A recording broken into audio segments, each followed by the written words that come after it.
Frank, let's talk about your feelings at work. Oh, this.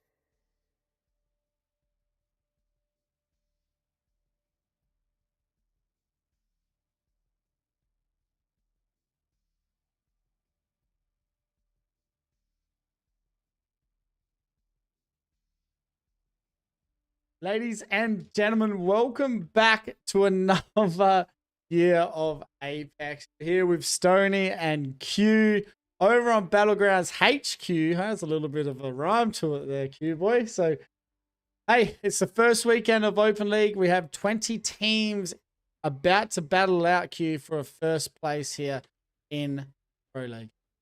I am excited for it. Get ready for open number one. It's been a while since we've been in the desk on here. I'm excited to get down to it, Stoney. I've been kind of watching, what our teams have been doing through the first couple of stages, and now it's time to send at least our first team off the Pro League. I'm excited. It is. I mean, we'll go and have a look at the 20 teams that are out here today, Q. And there's some teams that we have seen before. You've got Bad inside the ring. You've got Stinky B, Bad Aim team. Goat, Cote, there's some of the CC teams that I had seen last year. But for you, what are you most excited to look forward to today with the amount of players that? I mean, I think for me, it's always just seeing what kind of chemistry comes from teams who have been put together by squads with players that we know, right? You mentioned there are some teams that we have seen before, players that we know. I think the big thing for me also today, I want to see just how much spice Easy Flash's new squad Expired is going to be bringing to the table. We've been seeing them fragging out. I want to see just how much they're going to fry up here in the finals. I mean, he had 100 kills yesterday in 14 games. That's just insane. So, I mean, if he can keep that going today, they're in for a bloody banger. We're going to have a look at the maps that we're playing in today as well, Q. And it looks like we're going to start off on E District and then heading over to Storm Point. E District and Storm Point. Honestly, E District has slowly probably become one of my favorite maps as far as for competitive. Just because a lot of the end games allow for so many teams to have so much real estate to be able to share it. It allows for some very hectic end games. And then Storm Point obviously has kind of been one of the more tried and true maps for a while. So you know what? Sign me up. I'm here for it. Let's get down to it, Stone. Yeah, it does look like we're waiting just for one more player to get into the lobby and yourself to get into Observer. But then other than that, we're ready to go. Oh, it's good to be back, chat. It is good to be back. Like I said, at the moment, we are back again for another year of Apex in Apac South. Q, we had the pleasure of going to Champs. We saw a lot of the downs and ups of all the teams. But since then, man, it's now time to see what kind of new blood we can get into the region and if they can make some noise for well. Yeah, I feel like every year you see a couple of, even if it's not like a full squad, you'll see a couple of players who start to make a name for themselves, and whether it's to be picked up like in the second half of the year or even make a roster change relatively soon. I feel like when you look at, especially for Apac South, which has started to garner more attention to be seen as like a region outside of Apac South, as like can contend, which is weird that it's taking this long because let's be honest, a lot of the champs that have come across at the end of the ALGS seasons have come from Apac South. But to know that more eyes are starting to be looking this way has to have young talent motivated to like show up and show out, you know? And I think it hurts as well, I guess, when we do get good teams and good players, they seem to just get poached by those orgs that are over in NA and they have a little bit more fun over there. So, this is the time where we get to see the up-and-coming players in the region. I mean, throughout the week, we've had 3 lobbies a night for teams to practice. That's 60 teams training a night. The passion from these guys, we've also got to remember, before they even play this game, this is their 21st game that is about to start. So it was a lot of Apex in 2 days. That is a whole heck of a lot of Apex in 2 days. And you almost feel like at this point, knowing that you're now 6 games away from potentially being the first team to qualify, while there's a sense of relief in that, there's also a sense of anxiety of like, man, we've gotten this far. If I'm not that first team, I'm going to have to run it all back again next week. Yeah, I agree. And I mean, also, if they can make it through this week, at least they know now in Apac South, we only play one game day a weekend instead of 12 games a day as well. So there's a lot of reward this year. Obviously, getting into Pro League is massive, but Apac South finally getting their own day on a Saturday, man, it's I feel like there's a lot of reward this year to be playing for Apac South.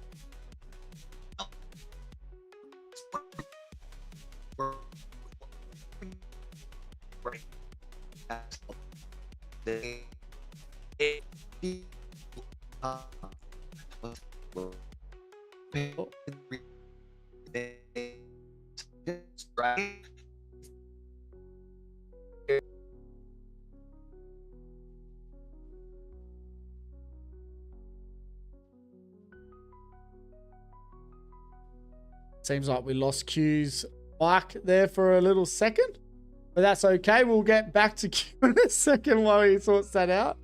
But we are at the moment very close to getting into game number 1. Is he there? He's trying. Check? There we go. He's back. There we go. I had to hold your pocket and come back in here. I'm sorry. That's my fault. I got disconnected. I think I felt lost without you for a second. It was crazy. But we are very close to getting into game number 1. It does look like everyone is ready to go. They had a fair few delays today, Q. But I mean, hopefully now we have no more delays. It does seem like we have a very good day in front of us. Got six games, and then we're getting popping off on E-District to get things started. I know I had mentioned previously one that I have really come to appreciate here. I feel like for for most people, even though it's like the newest map, it brings so much variety compared to what we've seen in ALGS in the past with how things play out. I agree. 10 seconds exactly before we jump in. There's one thing I do want to talk about, Q. I was watching Lobby 1 just then. I think it was Lobby 1 that was just finishing. Caustic was still in the game 6.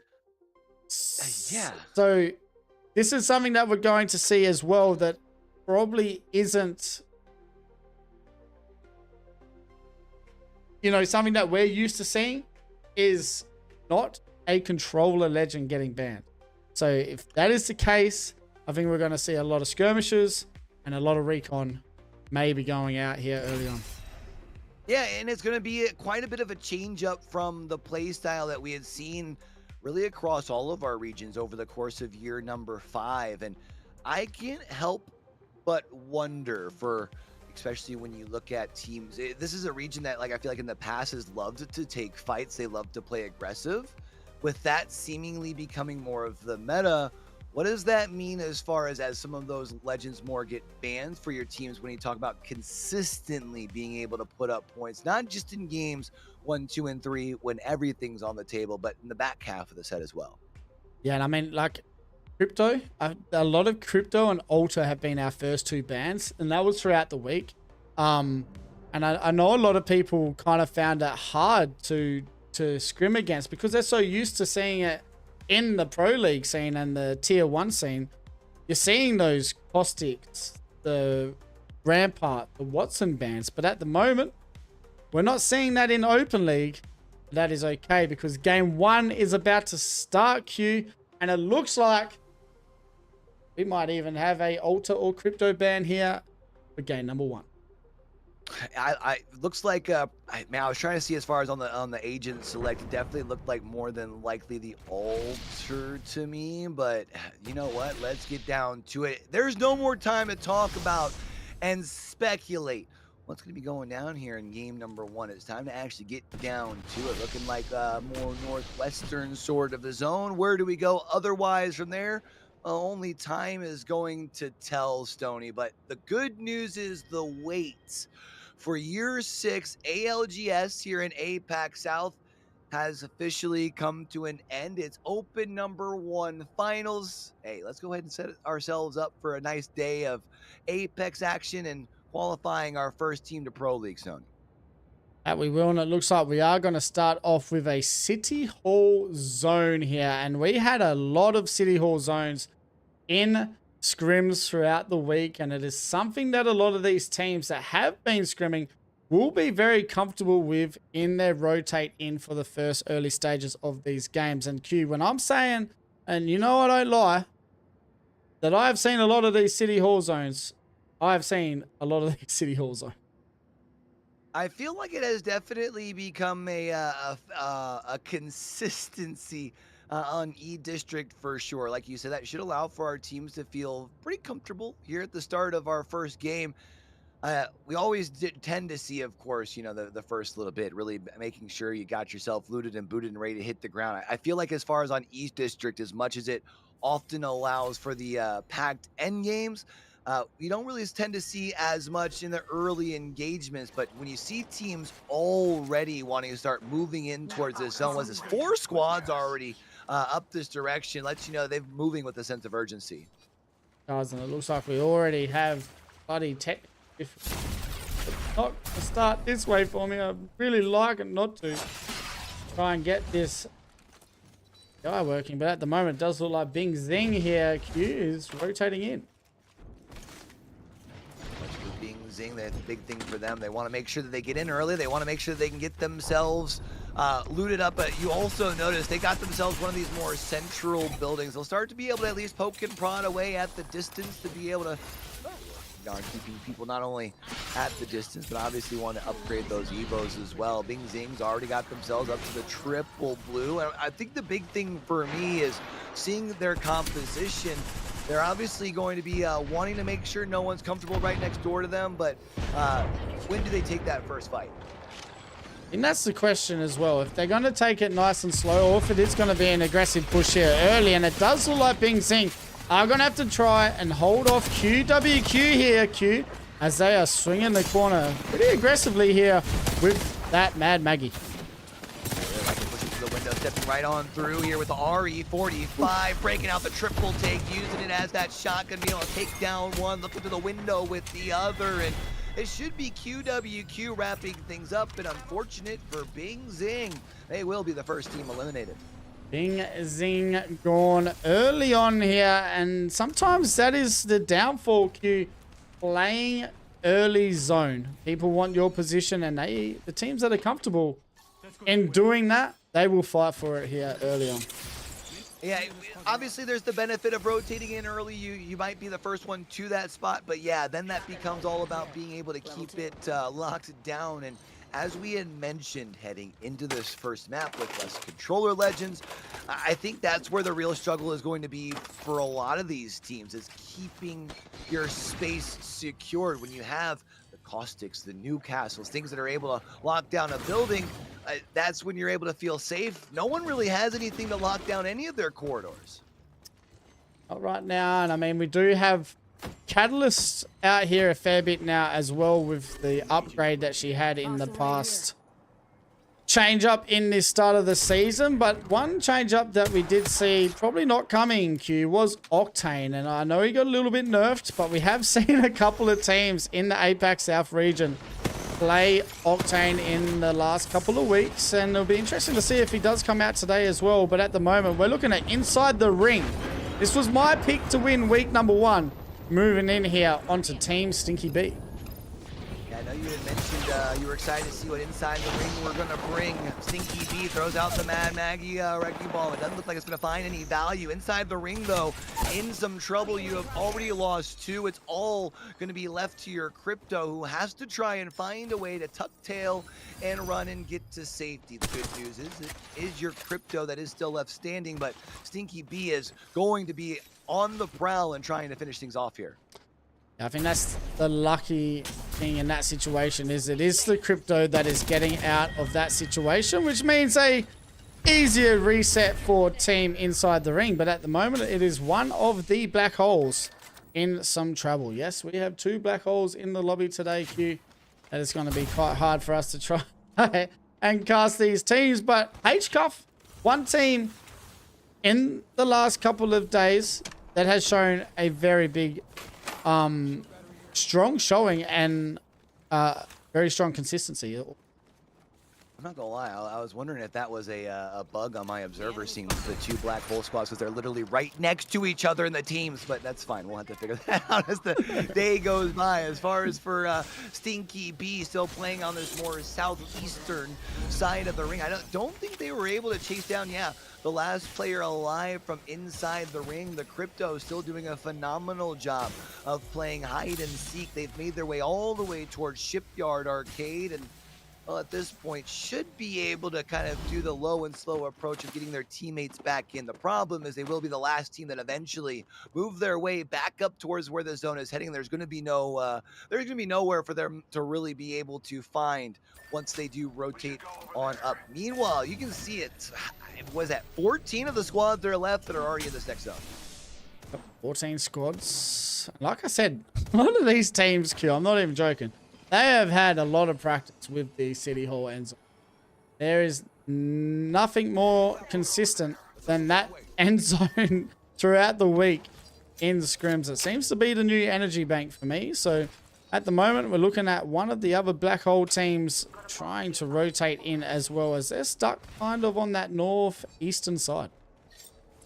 And it's funny because this squad has one of the more compositions that we were more prone to seeing in year 5, right? You got two of the big boys to be able to kind of bunker down in both the Caustic and the Newcastle, as well as the Alter, to be able to make the plays aggressively as well. Honestly, this is a composition that I do more prefer, but it's not something that you see a lot within our lobby currently. Unfortunately, when your Alter is the first player down, though, you are in quite a bit of trouble, as now it will be XX and Eastleigh who will try and converge on in, but unfortunately, the teammate has already fallen. Yeah, it looks like Black Hole has ran into Black Hole, so it's going to be a tough day, Q, to start off this way. Second black hole squad looking to try and find out where the teammates are of the Alter that they have already taken out, but it does not look like they will be able to find them for now. The good news as far as for, I guess we'll call them small black holes, if they're the lowercase team, they have already been able to get their banner back as far as for their Alter. They will be able to try and get them back in, but of course, whenever you res a teammate and try and get them back into play, that drop ship usually attracts some attention.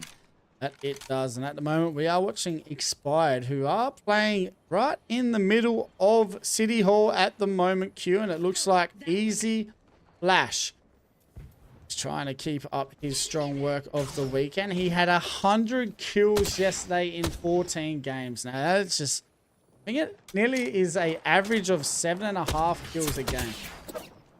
Just disgusting. Well, there's one thing that we know that Easy Flash can do. It's fry and well, leave Imperial Hal high and dry on a handshake on the stage of PWC, but we won't talk about that too much. As far as for now, we'll focus on this Expired squad, who is pretty well dead in the center of our zone here, which is, one, good for them. They should be able to look around, but I also like, as far as with their composition, one, you do have the Newcastle when you will be able to hunker down, but also you've got the Alter, you've got the Crypto. I feel like Expired is nice and honestly in a really good spot here. I don't on their spot at all, and at the moment we're going to go to bad 1, 2, 3, and we have Omega. It looks like they did use the EMP just before, and it looks like they are trying to move in here on Shinobi. Does look like Peach is trying to get a full reset here, but it does look like bad 1, 2, 3 are keeping the pressure on them here, kind of forcing them outside of the zone here, Q, which is going to be kind of tough for this team as Boyd does go down as well. Yeah, that Storm will give him a little bit of pressure. Of course, it's not ticking for too much damage currently, but they will eventually have to make their way on in. Bad 1, 2, 3 is got, a pretty good spot as far as up on the bridge to be able to overlook where the squad trying to rotate on in. And I think as far as for them, they will more than likely try to move in and rotate in towards this further zone, more towards the northern side. You can actually see where they're pinging in here. And the good news is, just like that last spot where they were at, where they know that zone's going to close in right on their 6, and they can continue to make sure that there's no one in behind them. They're going to continue as the zone closes in more northward.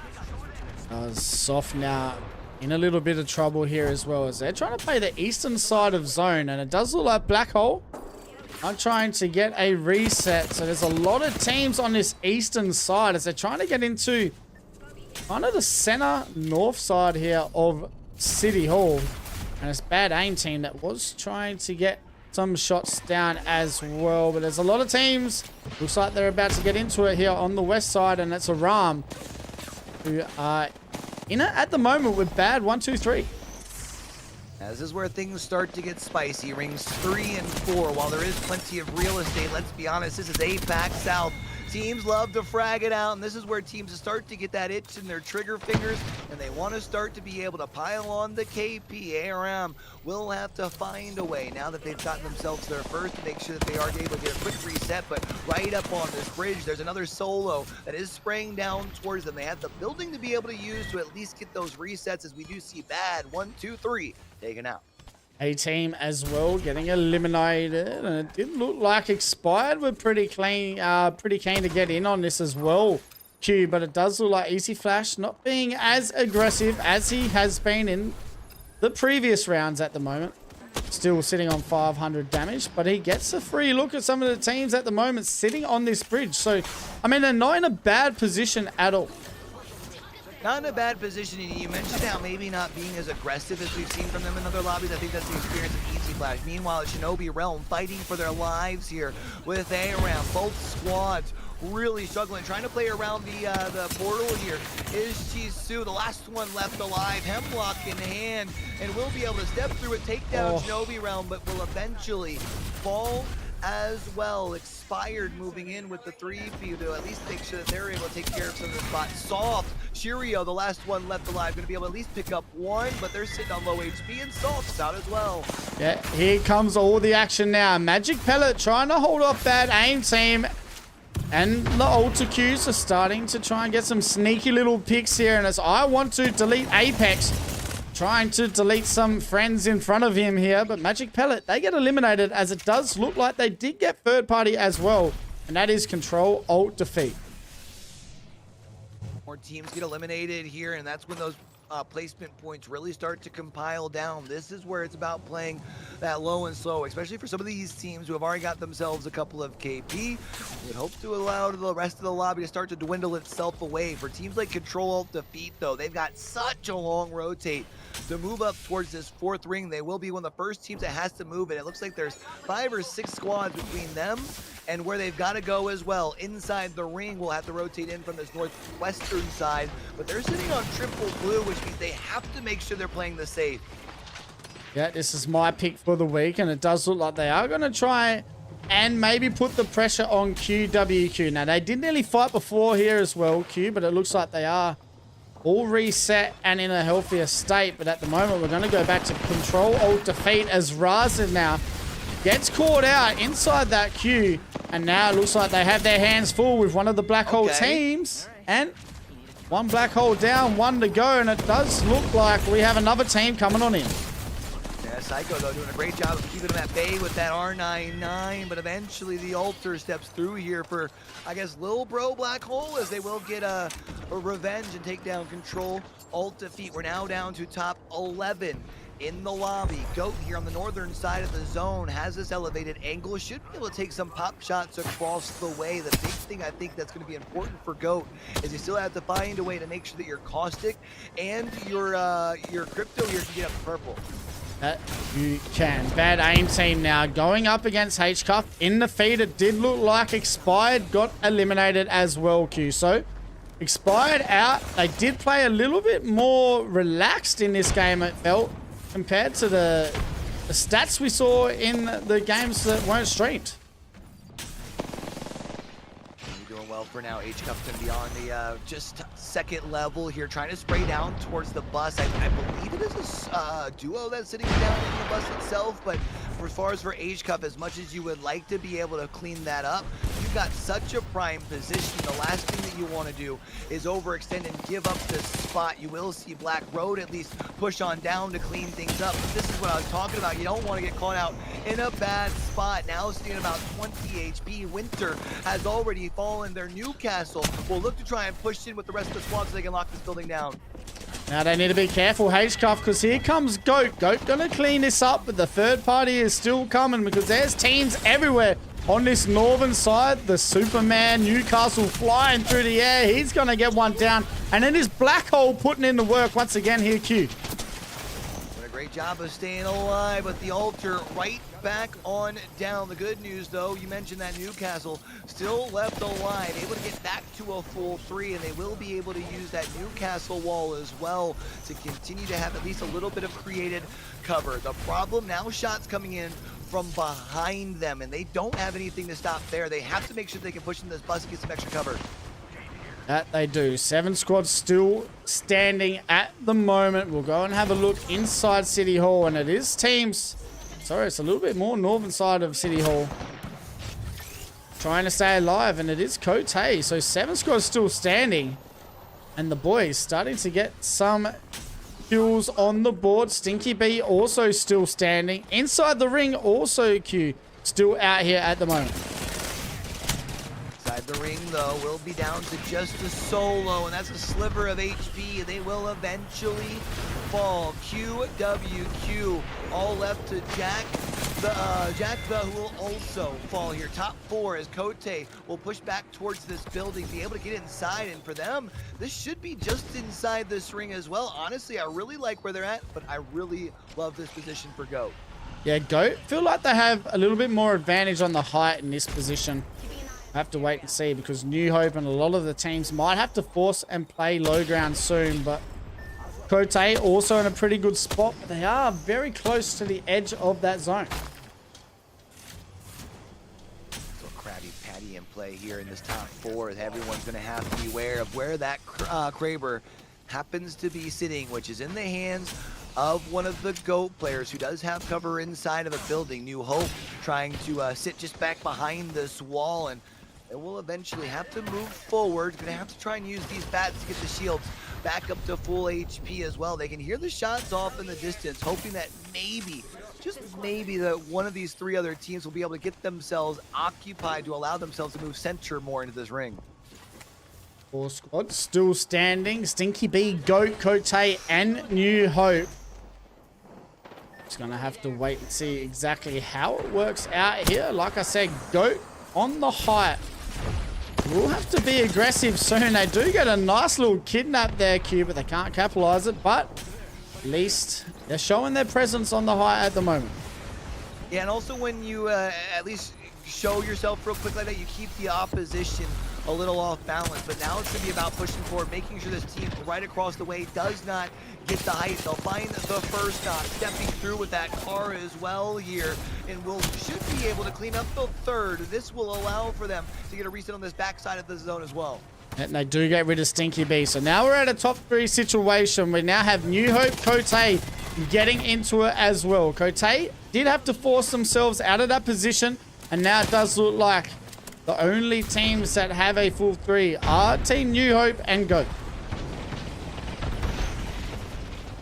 Okay, trying to hope that those 2 fight one another, and that they can maybe make a play from the low ground here. You mentioned that high ground that GOAT has, and they're gonna have to try and step down, make sure that that zone does not take any more damage. It's the EMP here for GOAT that may actually make just a subtle bit of a difference here, but the drone have to make sure that they can make another play. GOAT has a good position. They're going to try and play out of sight, out of mind, and hope that New Hope does end up falling first. That they do. New Hope now kind of have the angles of both teams, and it looks like New Hope have kind of taken the height off all these teams now, and the caustic traps are putting in a lot of damage here. Cote going to get eliminated, and this looks like New Hope will be our Game 1 victors of Week 1 Open League Final. I think GOAT was hoping that Cote was going to basically act as the sandwich on the New Hope, but once that doesn't come across, New Hope's position is just too strong, especially in that final fight. You have the head peak angles, you're able to just spray down. It's like fish in a barrel, and while it was a relatively, I wouldn't say like a pop-off win with a lot of KP, they got themselves quite a few on the way. And when you talk about an only 6-game series here, you're only 6 away from being able to punch your ticket into the Pro League. You'll take 7 kills and a dub all day long. That they will, and I mean, they didn't play bad at all either. They played very slow and collective as a team in that situation, and they will walk away with the W. And as you can see, started off with a nice 7-kill win, which means they're going to get a nice 19-point gain to start off with. That's a pretty good start. You know, whenever I talk about pop-off games, I think more like 24 plus, but 19, hey, to start off your day, it's a pretty solid spot. I think the big thing for New Hope, though, is you're going to make sure, especially as you have a composition where more than, it's like the opposite, or it's kind of like the, like what we had seen from some teams last year. You play a little bit off meta, then it should allow you for you to play your composition through a majority of the 6 games here. Go and have a look at the series overall, and it is going to be New Hope after the first game with a 19-point start. Goat sitting second, QWQ third, Cote fourth, Stinky B in the top 5, and that is how it's going to look after the first game. I guess everyone's next question, Q, is which legend is going to get banned? Like it is indeed going to be the altar. We thought it was going to be close between that and the crypto, and just a couple more on the altar here, which does mean, as far as for some of those teams who like to play the peekaboo game with that Q from the altar, or also be able to play overly aggressive, they're going to have to tone that back a bit as we go into our second rendition of E-District. Like I said, skirmishes seem to be the new kind of legend in Open League, at least, and in Apac South to be the legends that get banned first. And the direction we go after this one, Q, seems to always be crypto, so we'll wait and see if that's the case. We'll go and have a look at our maps overlay, and it does look like New Hope will be the first victors on E-District. But what are you looking forward to the most, I guess, Q, with the next two on E-District, but finishing it off on Stormpoint? I think as far as for E-District, I think I'm just looking for teams to be able to try and manage the manage where you're at within the scoreboard. But Stormpoint is a map where generally we do see is a little bit more comfortable for teams because it's the more tried and true. So with it's coming down the home stretch, games 4, 5, and 6 there, I think the big thing for me is seeing which team is going to have like that extra like ace in the hole when it comes to that extra strategy, because most people tend to kind of stick to the normal on Stormpoint. So when teams switch it up, you can really catch teams off guard. We look like we're just waiting for a couple of teams to get back in. I guess we'll go and have a look at who the big dogs were in that game, Q. And it looks like Jackie is going to kick it off with a 6-kill start. Jackie does there. We also have Keshia. We got Breeze. I mean, honestly, a nice couple of names already popping off here towards the top, but it is only game 1. So let's take a look at our top 5 in damage. And it was going to be sitting at the top with almost 2,700 damage. Chago getting the job done there with 2.7k damage. You got Eva. I'll tell you what, these names aren't getting any easier anymore. But that's I would say they're going the opposite direction. Quite going the opposite direction for sure.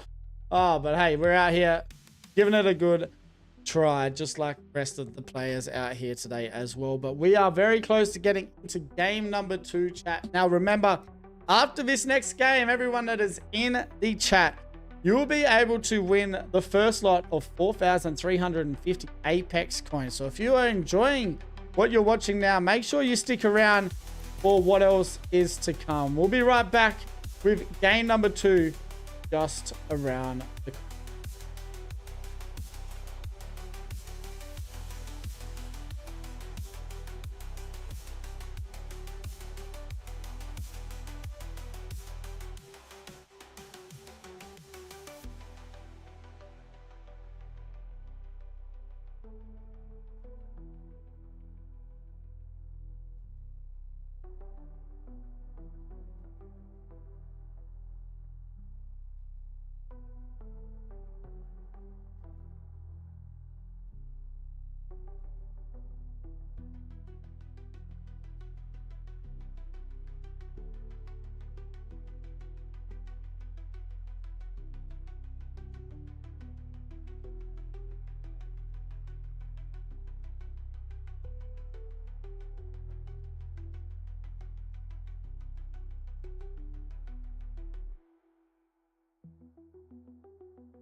We are back. Game number 2, just around the corner, Q.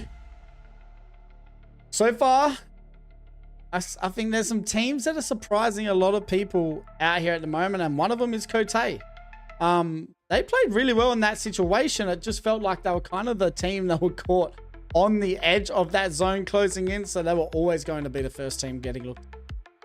Yeah, and it was also tough too with the position that they ended, or where they ended at, and just being kind of that disadvantage. But you talk about how well they played in game number 1. It's game number 1 is always that Kickstarter point. So to be able to get the calls right, you put yourself in a decent position, you have a solid game number 1.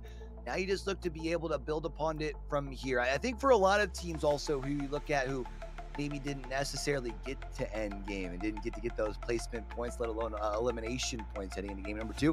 You also have to keep that same sort of perspective of, hey, there's still time. We talked about how for teams who generally when you're looking to try and qualify in a situation like this, you're looking to try and get around like that average of like 9 points a game. You know, you're going to have a couple of kind of stumbles. Hey, one bad game in, you're fine as long as you don't let the mental slip, you know? That's it. I feel like you got teams like Expired, for example, who have absolutely dominated the last 2 days of Apex. I'm sure Easy Flash is not going to let that last one get to him. So it does look like we're very close to getting into game number 2. And I did let you know before that I do have a funny feeling it might be a crypto ban here. At the moment, it looks like there's a lot of Ostics maybe getting picked. It looks maybe just a little bit different here for finals in game number 2. Yeah, it's interesting. I wonder if more teams were, if that is based off of the fact that you aren't going to be able to play the aggressive with the Alter Q. You figure, hey, I might as well have more ability to lock down wherever I do end up playing. And did we just go back in time and load into a similar map? Granted, I know we don't know where this thing is actually set. I'm telling you that City Hall is the new energy bank. I don't bloody like you, okay? This is a joke. But if you are one of those teams getting the random POIs, I feel like this team here, Black Hole, might be pretty happy with the position that they're in here for game number 2. They'll be happy with it. Remember, though, they did get tested relatively early in game number 1 because of the fact that they were in one of those primed positions pretty soon. The good news this time around for the Black Hole, a little Black Hole here, is they do have a better composition to be able to hunker down. They have that, what is this, year 3 champs composition with the Valk, well, I guess that was Valk Gibby Caustic, where this is now Valk Newcastle Gibby, but basically the same thing. They should have plenty of at their disposal to be able to take advantage of the fact that they're already where this thing's heading as far as that zone. I agree. We'll have to go and wait and see exactly to see if any teams are going to be aggressive here early on. And as I say that, it does look like Soft are playing the Octane and moving into Stadium here early on. Well, I have been waiting to see just how well the Octane gameplay comes across once ALGS actually gets started itself. Open is a good time to get a little sneak peek of it, I do suppose. Bad aim team will be able to sustain for now, but you will notice up in that top right-hand corner of your screen, Soft, we had seen them earlier. They will be the first team to fall. They will. And they were trying to be aggressive into Stadium. Bad aim team, though, holding it down. And I feel like there is one team we might see use Octane in the Pro League kind of side of things, and that would be Gen G. But also, if you do get teams like Stinky V, I think we watched Stinky V last year, where when they had enough, it was Mirage, Octane, and some weird compositions coming on out. But now that Octane is kind of, you know, still fun and strong to use for teams that do have those movement players, I feel like he's not a pick that we won't be too surprised if we see. Yeah, I wouldn't be surprised to see it, but again, I feel like for a lot of these teams who at times when you start warming up the overheating mechanic, especially that is so easily pushed over the edge with an Octane that can quickly allow for you to get way too far into a fight that you shouldn't be. I think the discipline is tough to maintain on that legend. So I think that's the big reason I don't think a lot of people will want to play. But for now, let's actually talk with what we've got going on. So high here does take a couple of pop shots across the way as we have more teams starting to converge in here towards the zone. Does look like they are all kind of migrating towards the northern east side of the City Hall. And it does look like New Hope are setting up to where they think zone will be. And Black Hole, the other Black Hole, the big brother Black Hole, rotating out of this area as well. So 19 squads still standing here, Q. We have 2 minutes exactly left until round 2 is showing. And we'll see how many teams exactly will start moving to the zone that we know will be City Hall. I do gotta say, one thing that I have enjoyed seeing over the years in Apac South is seeing the more consistency of discipline as far as within qualifiers. We've always seen it as far as in Pro League. Like, yeah, it's a region that does love to frag and play aggressive. And let's not even start talking about scrims. That's a whole nother conversation. But when we talk about for teams who are looking to make sure that they are prepared to play at the highest of levels, to see them being more consistently duplicating that play style that we see at ALGS is something that I think is a reason, or that is like a benefiting and adding factor to why we've seen even like that middle tier of talent in Apac South starting to push up towards and kind of close that gap at the top. Does look like a lot of teams, or majority of the teams, should be rotating towards this northern side of zone. Expired playing very different, and it does look like easy flash now on the Newcastle. So be interesting to see if he can be dropping 10 killed 4k damage games here with a Newcastle. We're all Newcastle now. I do like the idea. I'm guessing the thought is that Easy Flash is one of your more consistent players when it comes to standing on their feet, and who better to be rocking the Newcastle than the guy who can at least make sure that they're able to keep themselves alive for the rest of the squad. Speaking of staying alive, QWQ struggling in that category as they've got 2 players down left as a Stolo. Stinky B trying to find themselves a spot here over at Boardwalk, as they do have a solo that's starting to approach. A couple of pop shots let off across the way to say, hey, don't you come my way, because if you do, I'm putting you down. Yeah, Stinky B kind of playing very surprisingly well this weekend. Obviously a team that we've seen a lot in Pro League though, Q. It's not like they haven't made some noise, but it does seem like maybe this year it's a little bit different, because I'm pretty sure Chizu used to be on Stinky B. At the moment he is on a different team that's out here today, so a little bit of a change up for Stinky B. But maybe year 6 is their year here in Pro League. They have a good chance today to try and make it there in the first weekend. But right now we're going to Expired, as they look like they're going to start being aggressive here on a team already, and that is Magic Pellet. Fall back and be able to withstand as far as the EMP. That will allow for Magic Pellet to feel a little bit more comfortable with their positioning itself, and actually going to push over towards the railing. Why not let some pop shots off over the way towards Expired? You do want to make sure that you're watching your 6, however, because they are in a position on this northern side that if they surrender their building, or at least make too long of a push out towards Expired, that third party can come in and turn you into the meat of the sandwich, and you disappear quick, fast, and in a hurry. Does look like a lot of teams are moving towards that eastern side of Resort. Teams are starting to figure out that it might be exactly the same zone that they had just earlier. And H-Cuff now trying to stay alive, as it looks like they lost a little bit of health as they were trying to get their rotate in, but it looks like they did take 1 member down from Kote. But 18 squads still standing here, Q. We have 30 seconds left before round 2 starts to close.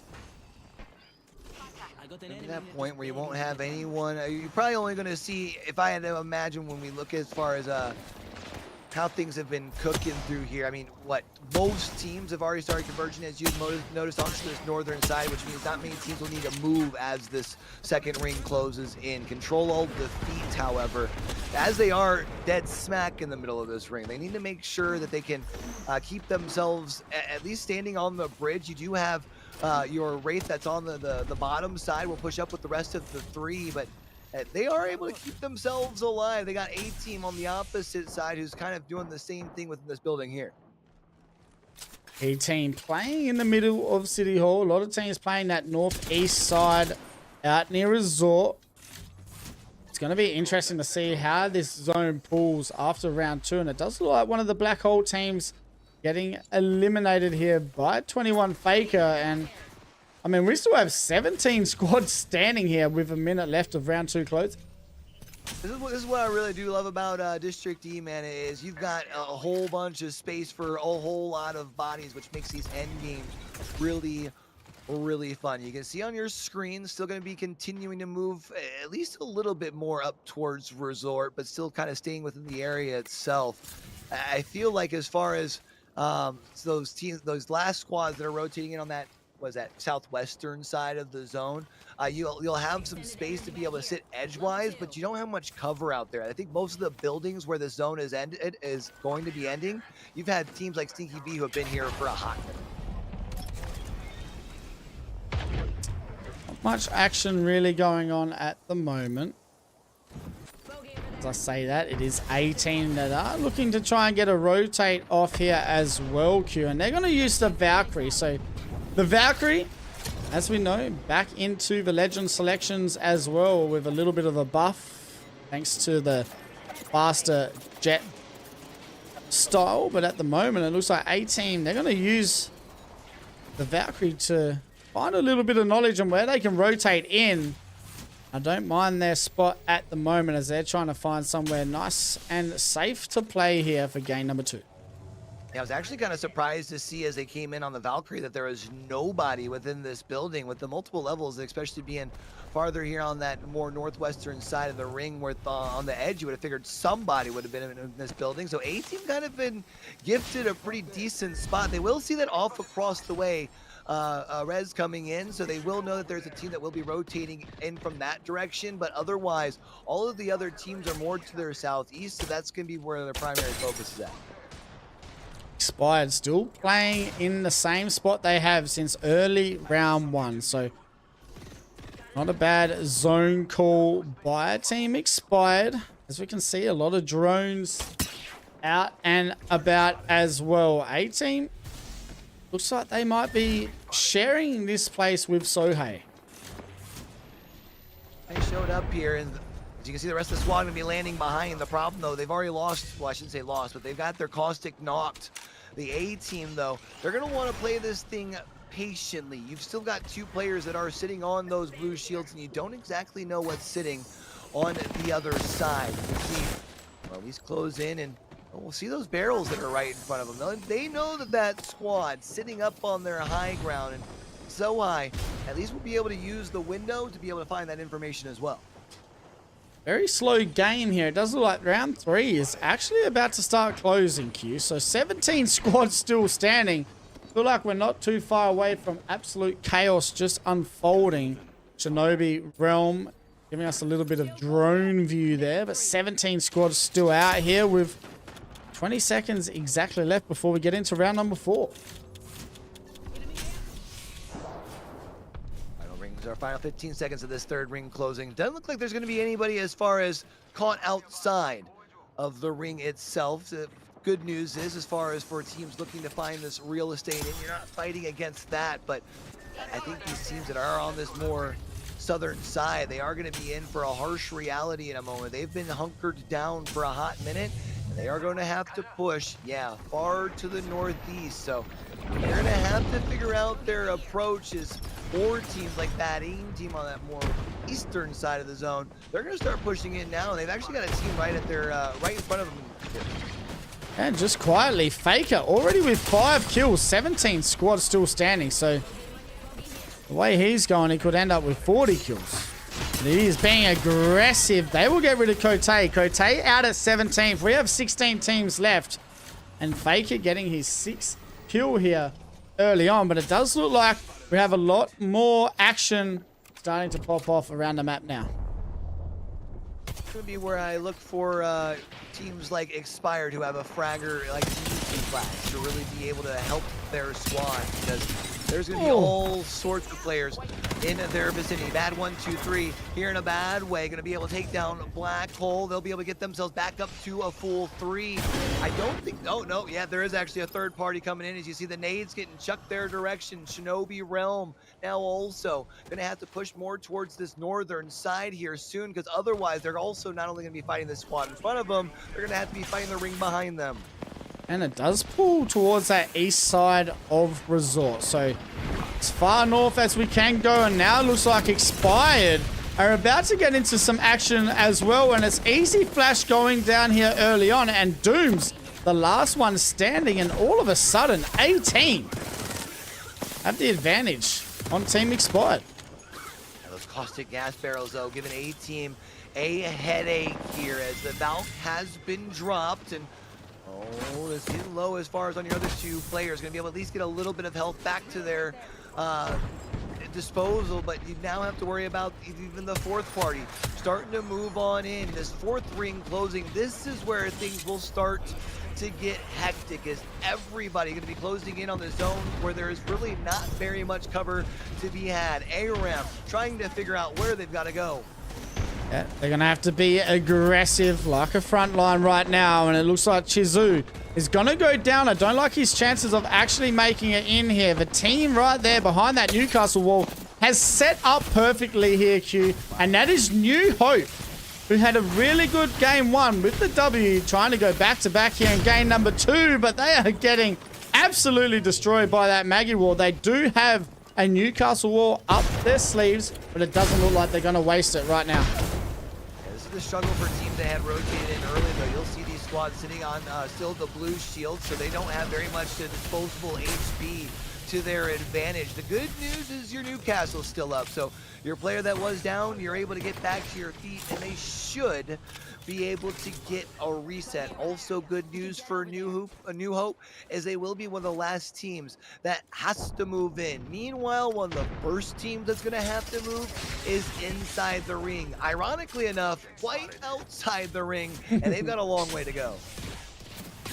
Yes, they are kind of stuck at the moment, and it looks like GOAT, they're going to have to try and hold it down here. The Caustic doing what Caustic needs to. Looks like New Hope do go down, so they're not going to go back-to-back here in this game. But we have 9 squads left standing. Round 5 now, about to start closing, Q. I feel like we might see a fair few teams getting eliminated. Especially because where the zone's closing in after ring number 5, there is really not much built-in cover, whether it's building or even much within the environment itself. So for this fight for GOAT, super important, as this is one of the last buildings that is going to be basically able to be used for cover.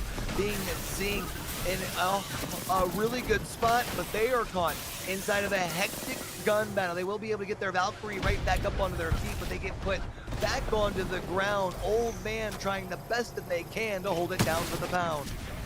Yeah, it looks like now Sohei also trying to rotate in. They will get away, but it's Magic Pellet on the height. There is a lot of teams now starting to die, and as we know, it was the teams kind of caught on the outside of the ring, but at the moment inside the ring are doing pretty good, and they're rotate in. They're going to get rid of GOAT, and we now have 5 teams left alive, and it looks like Sohei are trying to play aggressive here for the bridge.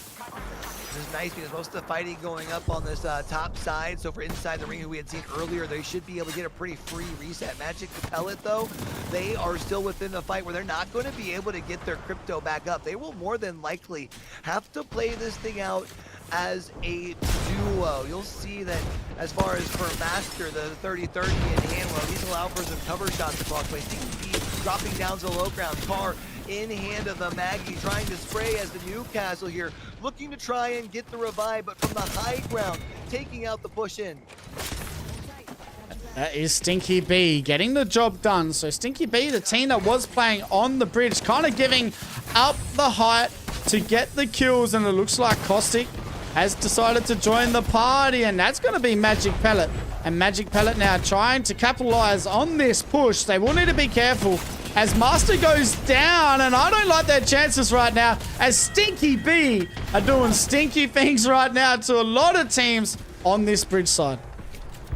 Great job. I mean, they are racking up the KP for now. Even if you don't get that top spot, it feels like you got enough. Remember earlier inside the ring, I told you they were going to get a full reset? Well, look at them now. They take to the sky, they get on the high ground, and they've got themselves a phenomenal position. They do have that team on the opposite side of the bridge that does have the Newcastle wall to be able to play around, but that Maggie ball should be available for them here in a moment to make a push. We'll wait and see exactly how they play it. They do use the bang ult, and that means that they're going to move in, but that is a perfect mobile shield to come out. But we're going to see some Kobe nades here, and they do force Magic Pellet. No, sorry, Bingsing and Stinky B down to the low ground and inside the ring. They now have full control. We had talked earlier how it looked like their position was a tough spot to be in. Now, as long as they can maintain the high ground, it feels like inside the ring should be able to pull off the dub. The problem, though, too focused on the balloon that allowed for teams to come on up, and they will be taken out. Stinky B, now one of the last two teams that are left alive. It's them and Bing Zing, and right now, Stinky B doing a phenomenal job finding the first knock. Should be able to get the reset here, or find the elimination as well. The high ground should give them the advantage. Continue to spray to the low side, and I think Stinky B should wrap this up. Stinky B getting the victory for game number 2, and they looked phenomenal in that game. Q, do you know how phenomenal they looked? They just dropped a 23 banger. Yeah, I was wondering how high it was.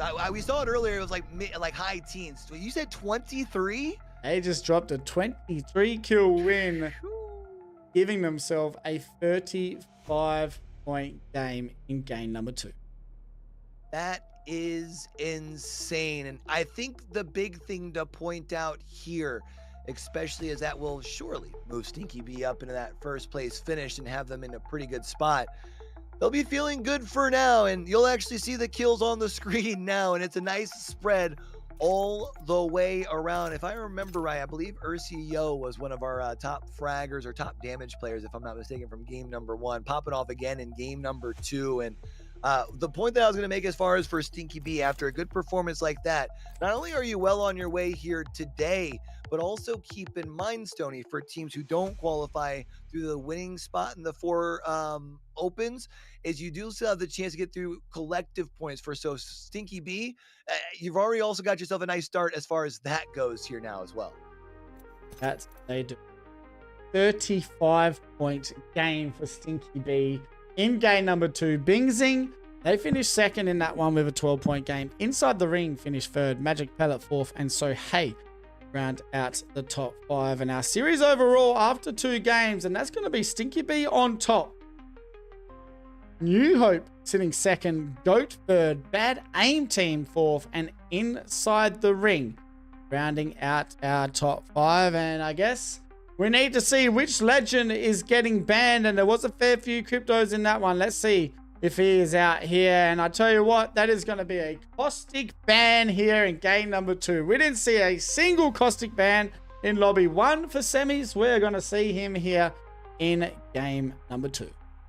And that is interesting, because that does indeed mean that the crypto is still going to be available as we go for our last go round here on E-District. And because of the fact that I would imagine more teams still might also go with some of the chunky boys to be able to lock down some of the buildings, as much as we've seen skirmishers be popular. So the skirmisher might not even be the thing that's off the board here in map number 3, Stoney. Yeah, not just, yeah, I mean, it will be interesting to see what is next, because we have had a lot of Valkyries as well. So Valkyrie might be the next one to go. We might see Crypto. I don't really know just yet. But game number 3, not too far away, as everyone is getting into the lobbies. And as we see, Stinky B with a absolute banger, 23 kills and 7.3k damage in that second game. Look at this. It's like the stark difference of how you can win a game of Apex. between the first two matches, right? Like either you can play it slow, let the lobby mostly take care of itself, and then make sure you get the kills that are the most important at the end, a la New Hope in map number 1, or you can just frag out a third of the lobby, a la Stinky B. And the difference in points is quite phenomenal. I mean, we had just seen on the overall scoreboard, Stinky B after 2 games has double the amount of points of the second place team and should feel rather comfortable going into our last 4 maps. They should, and as we will go have a look, there's Ursi Yo with the 13 kills. We got All Mate sitting second, Faker with 7, Owo with 6, and Jacka with 6 as well. Our damage leader, obviously Ursi, sitting up there with the 5.5k damage after 2 games. Oh, I tell you what, Stinky B, they're looking pretty good here, Q, after 2. And I mean, it's a team that we've seen a lot of. We just have not seen this from Stinky B. Yeah, it's been interesting, right? Because for Stinky B, it's a team that I feel like we have had on our radar in the sense of it's a team that we know that they've got the experience, but I don't think it's been a team that I think a lot of people were considering like a potential favorite to qualify going in on the day. And man, have they really put themselves on the map, especially with that last one. I feel like we're seeing them really firing on all cylinders here today. And one team that I'll talk about again is Expired. They are playing so different to what I was expecting. I was expecting them to come out and dominate. I was expecting aggression. I was expecting Easy Flash that we know, but at the moment, they're playing very passive. You've got Easy Flash, the one that is dropping numbers that I don't think many people have seen in some of these lobbies. On Newcastle, kind of defensive in the way that he is trying to play, and it just doesn't seem like that is working for him right now. Yeah, I think that was in game number 2 more just based off of the composition that they were looking to go with, but due to the fact that the composition they were looking to go with, none of those legends being taken off the board. Yeah, if they duplicate that again, it feels like a very awkward fit for Easy Flash. I also can't help but wonder, though, as well, if they will be more suited for Storm Point as we do move to that back half of the set here. You mentioned a team that otherwise we know likes to play really aggressive. E-District, again, generally is not that sort of play. E-District is everyone packs in until the end, and you kind of have to scratch and claw to honestly, a 23 kill game is, I don't want to say unheard of on E-District, but that's kind of rare because usually it's everyone spreading them out. And I think when you look towards Expired, I think for them, they just hope that they can maintain through this 3rd map. Watch for them to pop off on Storm Point, trust. Yeah, I think what just throws me off, I think with E-District is you got more of a chance early on in the game to push, and we're not seeing that from Expired, right? They rotated to zone playing Newcastle. That was their plan, right? Their plan at the moment is slow.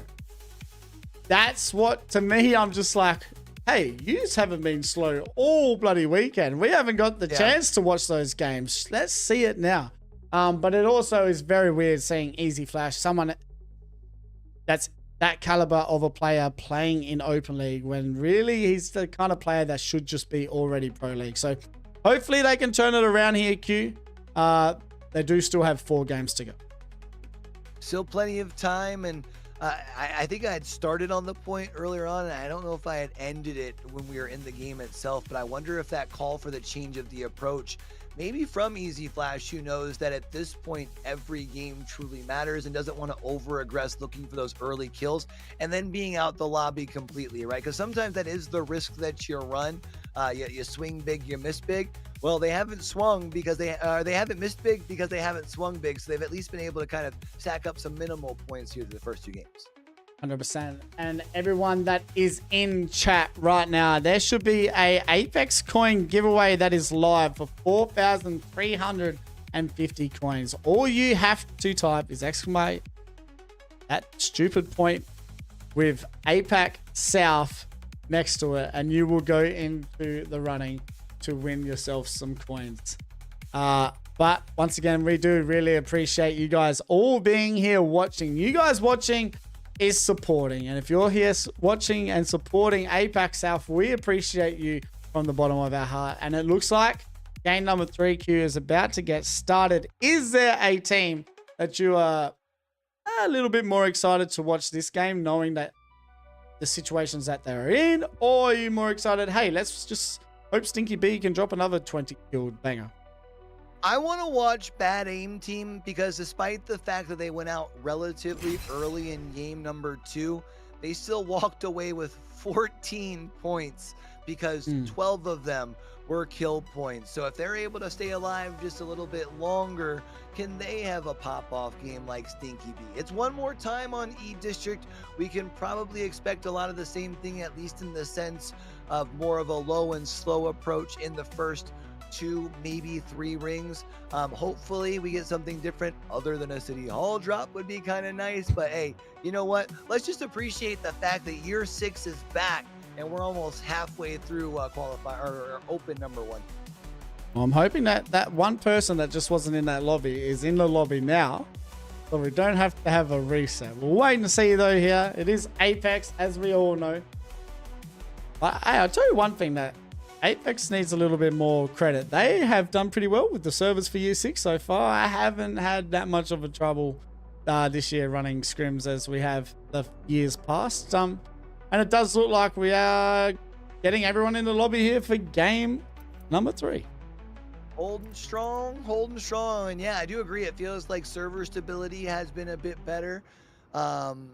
That's always a good thing, especially when it comes to for our competitive community. I know sometimes can be frustrating, whether it's on game day itself or even on scrim nights, having to do, fight through the resets and things. So big shout out to the devs over at EA and Respawn, putting in the work to continue to polish off what I still consider the best BR that's out right now.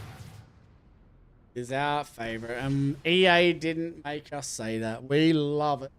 Apex is back. Stinky V with a game 2 victory, over 20 plus kills. I mean, that was disgusting. And when we were saying just before, hey, City Hall is the new energy bank, we're very, very happy that didn't go to energy bank just then. I really thought it was going to, but we're heading to Humbert Labs here for game number 2.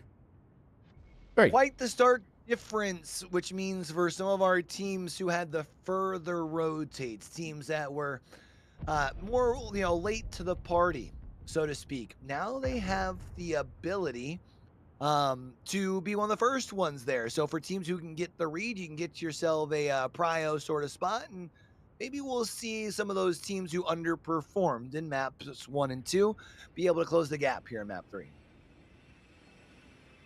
Wait. See, so expired, we were talking about them just before.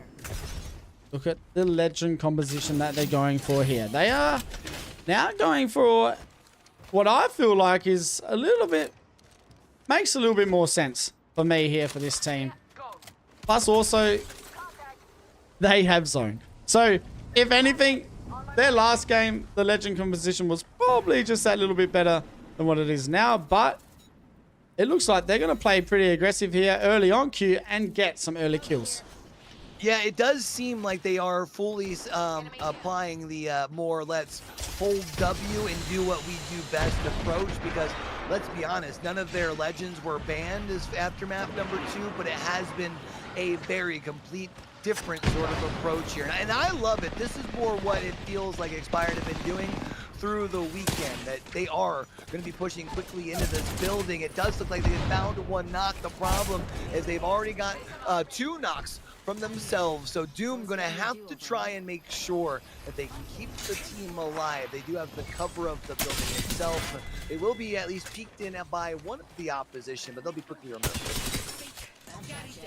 Yeah, it looks like it's kind of getting a little bit scary there for a second, as Doom was the last one left standing, but they are turning the script now, and it looks like they're going to be very aggressive here moving forward into game number 3, and this is the way we wanted to see them play Q, and at the moment they're showing us exactly what we want to see. 20 squads still standing at the moment. We're going to go and have a look as Team Soft seem to be getting in a little bit of trouble here in Stadium.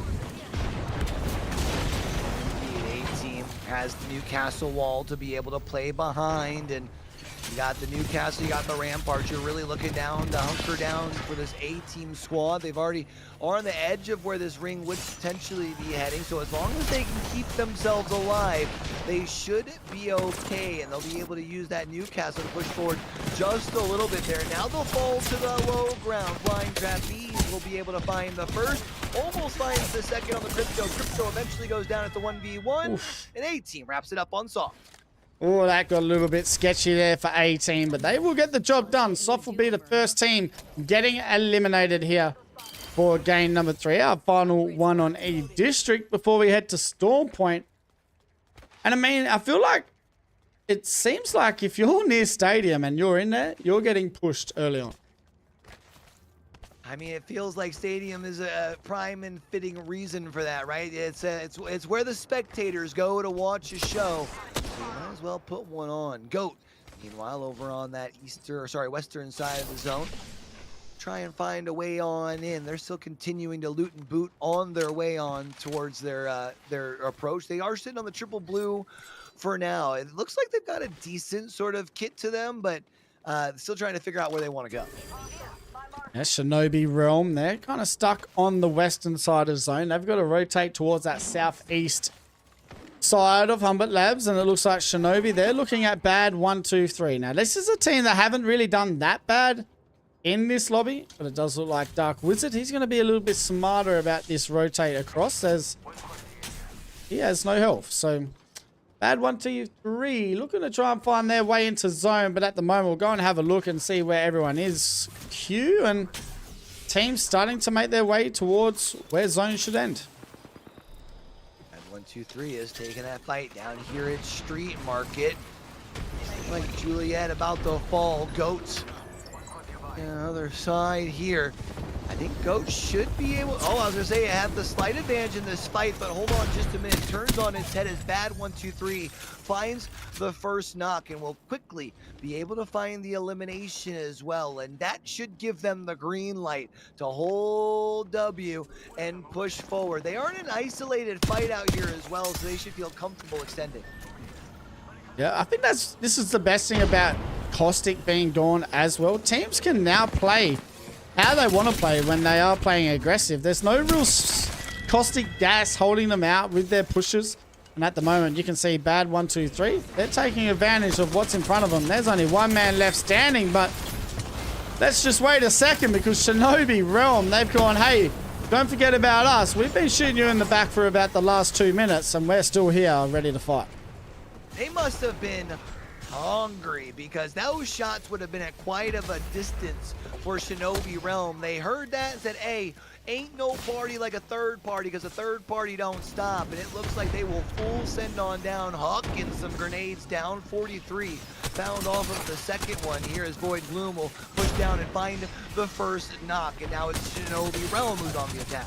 Yeah, bad 1, 2, 3. I don't like their chances now. There's only one man left standing, but we're out here fighting so far out of zone. I mean, considering of how far these teams have to rotate, this is very, very insane. And I mean, if you're bad 1, 2, 3, I'm probably punching the monitor off. Yeah, because you feel pretty safe taking that fight, right? Because you do see where this zone is rotating. Why would there be a third squad out here? And then all of a sudden, Shinobi Realm comes in and spoils the party. Shinobi Realm, speaking of spoiling, they're going to be able to reap the spoils of those 6 bodies that have been out there. They'll be able to reboot up and they'll look to rotate on in. For teams who have already been over here towards zone, teams of the likes of Kote, now they will need to make sure that they can keep themselves safe and make sure that no one is trying to split real estate. So you can see now, QWQ, they're moving in with that Mad Maggie. We're going to see the Maggie ball come out. Rampart Walls, though, doing its job, sending it back to where it belongs, and it's going to be New Hope, our Game 1 victors, trying to stay alive right now, but there is a lot happening. Sparrow ults, nays, and everything, and New Hope, they would be hoping for some hope right now, but I don't like their chances as they are going to get eliminated by QWQ. But if you thought they had a chance to relax Q, you had another thing coming because the third party of your team that you wanted to see do well this game, Bad Aim Team, has decided to join the party. We know they love to be aggressive, and that's exactly what they're looking to do here. It does look like they should be able to get their Valkyrie back into play, and double Mozambiques that will be able to pop some shots off across, and looked like they were going to be able to allow for some cover. However, since Faker here had been sitting on low HP while trying to retreat, they'll be back on the ground once more. Let's see, bad aim. Team trying to get in. He can't. That door is not his by the looks of it. And we have 15 squads still standing. They're going to have to try and get the man in here. That's bad aim team trying to get a reset once again, Q, for game number 3. We have Expired being aggressive, and they have 6 kills already here, Q. And it looks like the Valkyrie is going to go to the sky just for easy flash, I feel. Just to give them the information as they do full send on forward, but Doom also ends up falling right into the mix of things. That gives Easy Flash at least a second to be able to send up through the rope, pushes through, finds one, make it 2, and Shinobi Realm sent back to the Shadow Realm. Shinobi Realm getting eliminated, and this is the team that we were expecting to see. Maybe they were watching us, Q, in the little halftime break there after game number 2, but I have to wait and see here. 14 squads still standing, and we're going to have a look at the map and see if they're safe. And you can see there's no teams really close to them at all. They're kind of playing the Gen G style at the moment here, Q, on that western corner of zone. Maybe they'll just rotate around and kind of send to every team that's in their way. Yeah, they definitely seem to be on the prowl out on that edge, and yeah, you can't blame them. It feels like those first 2 games didn't go the way that they were looking to, and they would really like to be able to ramp on up on this last one here on the district. Of course, when you do play more out towards the outskirts there, you do have to worry about eventually closing in on whoever's left on the teams. 8, 10 teams. Can you find yourself a spot? But for now, Expired is just simply worried on fragging out. Those KP are quite valuable. Doom will be able to fall onto one as Song Yu will be taken out. This is how I wish I could play ranks. Just get into my Valkyrie ult, scan everyone that's in front of me, and then all of a sudden, hey boys, go and get him. But I don't have an easy flash on my team, and it looks like he's going to be so aggressive here. He's moving up by himself. Arcstar's coming up, waiting for his team, maybe. Yes, he is. But 6 kills already here, Q, with 13 squads still standing. This is the easy flash we all know and love. That's what we were hoping for. Easy Flash steps up and gets a big 123. Are you going to chase it down? Oh, you know he is, dude. He full sends and will be able to finish that one off. And now we'll wrap around the back side of the building as their teammates are being pushed. ARAM will be taken out, and they should be able to get an easy reset here. Easy Flash getting the job done. 12 squads now left standing. They need to be careful here, seeing if Easy Flash can get the reset. The closest team, the team that dropped 23 banger in game number 2, trying to stay alive. They were the team that were maybe going to be able to take advantage of Expired, but it looks like they're going to move back here, Q, and play it safe.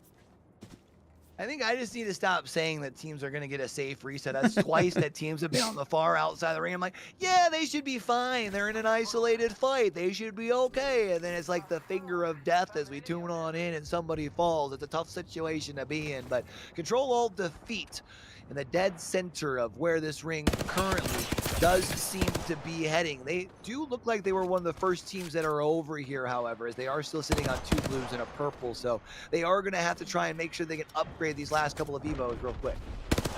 12 squads still standing here for game number 3, round 4. Still a minute and 20 seconds away here, Q, from closing. But at the moment, the teams that are standing in these final rings are the teams that we were expecting to be here at the moment. And inside the ring, that's one of the teams. And they're still trying to figure out where they want to play. And at the moment, they're in a pretty good spot on that northern side of zone. In a pretty good spot here. You mentioned over on that northern side. Do they have a team that they got just in this building in front of them. You see the drill will continue to tick away at least a little bit of damage as AGE in a pretty sticky position. Oh, nades getting all sent their way. Kote will step on in, looking to try and clean things up. It will be the Mad Maggie trying to spray through the Dark Veil. Gets a couple of shots, but will eventually end up paying the price as overextended. And not only do they get knocked, but they're eliminated. Penguin now needs to try and stay alive here for Kote. He's going to brawl back to 6, which I'm pretty sure is Granny. HCuff now down to a solo as well. So a lot of teams trying to be aggressive on that push into HCuff. And now they're kind of finding themselves on that back foot as well. HCuff has a solo, trying to just simply get out of sight and out of mind, but does end up getting pushed and will be eliminated. Now top 9 left in the lobby. Inside the ring is going to be able to get themselves one of these few buildings that are still left alive inside this, or not left alive, but that are still left inside of this next zone. And with this higher spot that they're at, that's a pretty good vantage point for this next fight. Inside the ring.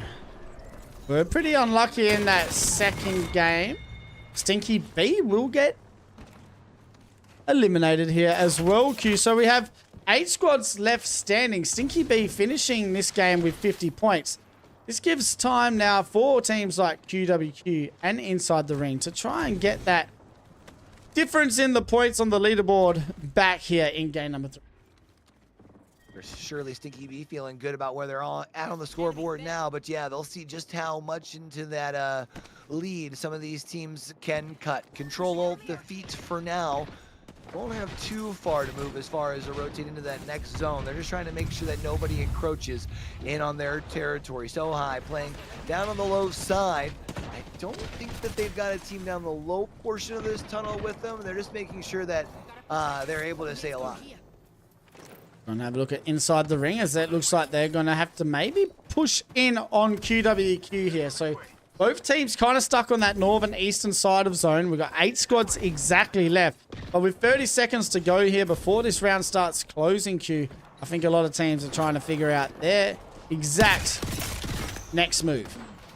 Yeah, especially with knowing that there are 7 other teams left alive. You don't know exactly what your course to traverse into this final zone, especially for a team like Inside the Ring, who have a little bit more ground to cover. You'll also notice up in that top left-hand corner where this zone is heading. I think there's very minimal natural cover. So these everything is about to really unfold in the next portion of this kind of closing of ring number 5. For Inside the Ring, they're hoping that that drill, as well as your one player pushing a little bit further towards the left, can buy you the space to rotate in, but it seems like everyone's looking your way.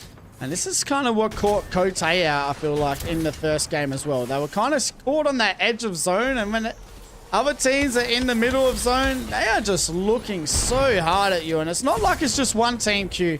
It is the whole lobby, it feels like. And Inside the Ring, they must feel like that right now, as they will get eliminated, and QWQ most likely to be the next team getting hard focused.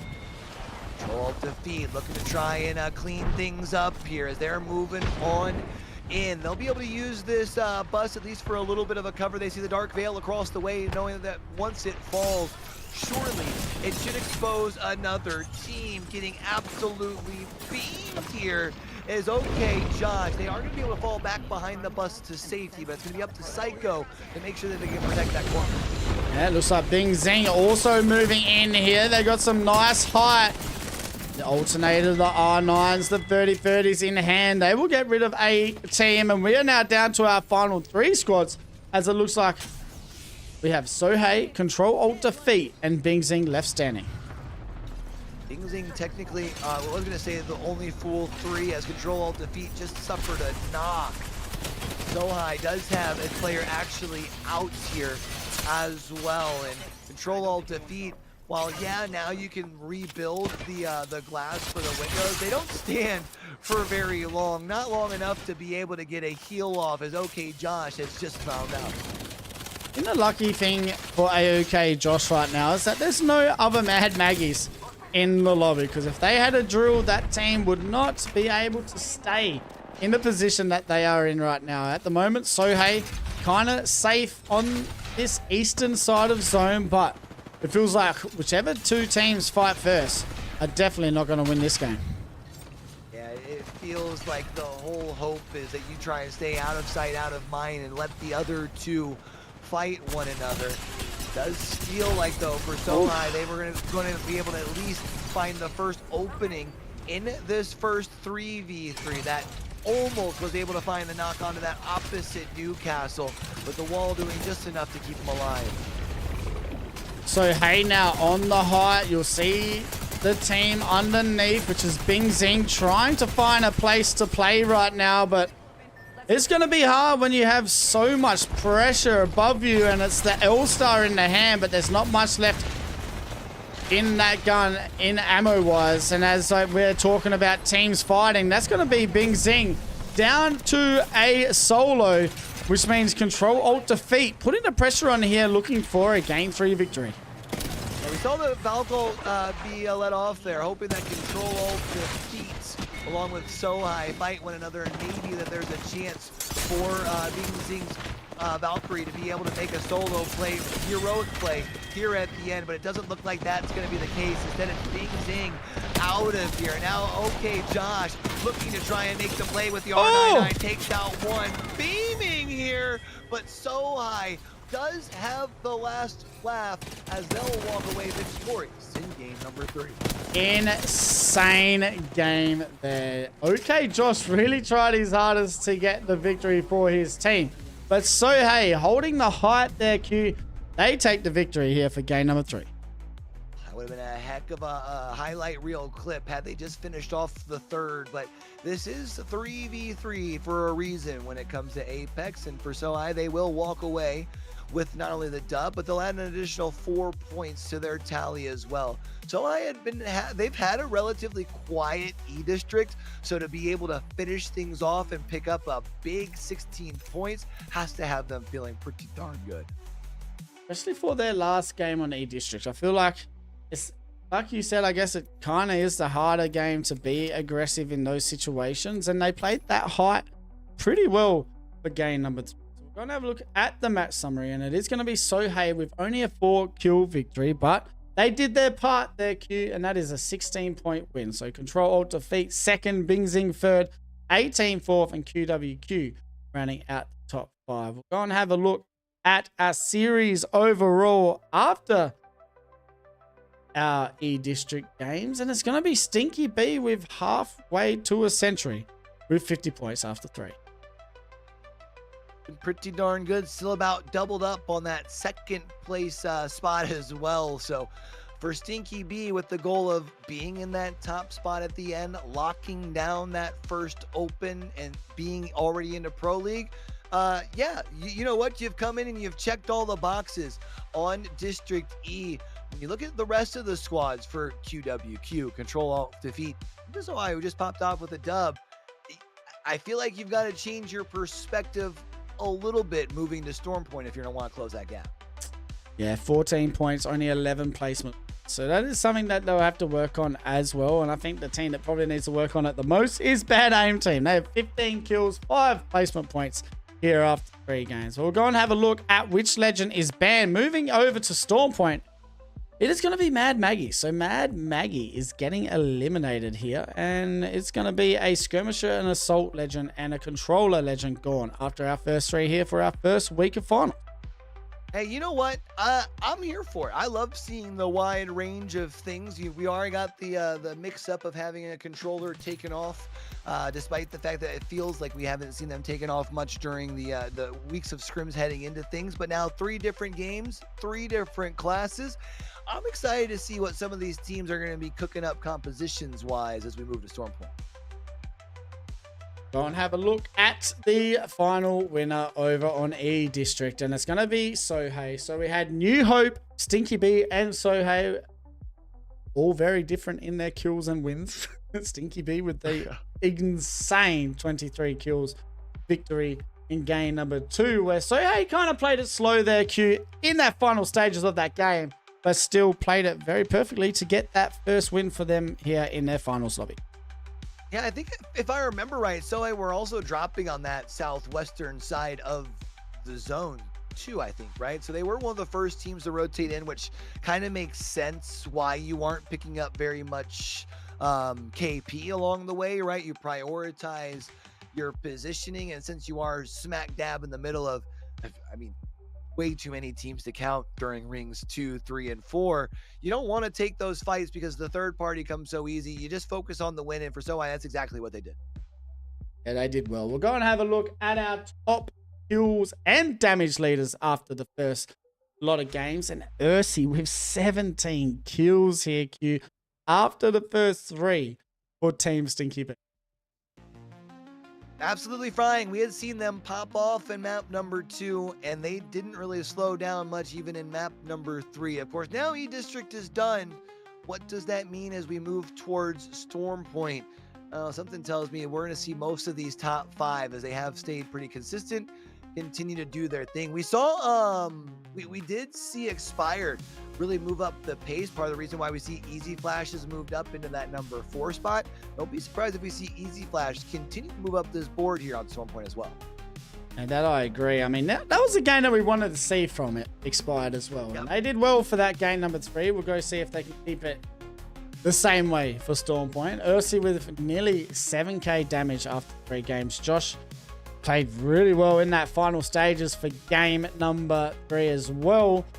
You got Kesh has moved in, Owo in the 4, and Miraza streaming over on YouTube by the looks of it with the top 5 in damage as well with the 3.421 damage. But Q, we have 4 games to go for our first weekend of Apac South Open League, and the team that wins today, Q, cements their spot in Pro League, where we this year, I'm pretty sure, take 9 teams to EWC. So that is a third nearly of the lobby out of our Pro League team. So we may see a team right now from Open League be one of those teams that go to EWC as well. I'll be excited to, as we move through the next, 4 weekends, see who's going to be not only qualifying to Pro League, but then that will also solidify our field. And we get to start debating, figuring out who we think are going to be those 9 teams. And you know what? Now, thanks to the fact that we are doing those single sessions as opposed to double sessions like you were talking about, it means we have more time over the course of split number 1 to talk about it too. So it should be a lot of fun. I feel like what's going to be more exciting for me is I feel like you're going to see teams come in with a better mental. Instead of playing a double block on Saturday, I feel like you're going to see a very strong competition from Apac South, considering that they know mentally, we've only got to play 1 block today, boys. Lock in. Let's have a good block. So a lot of these teams that are playing Open League right now, they're playing 20 games, 26 games the weekend, right?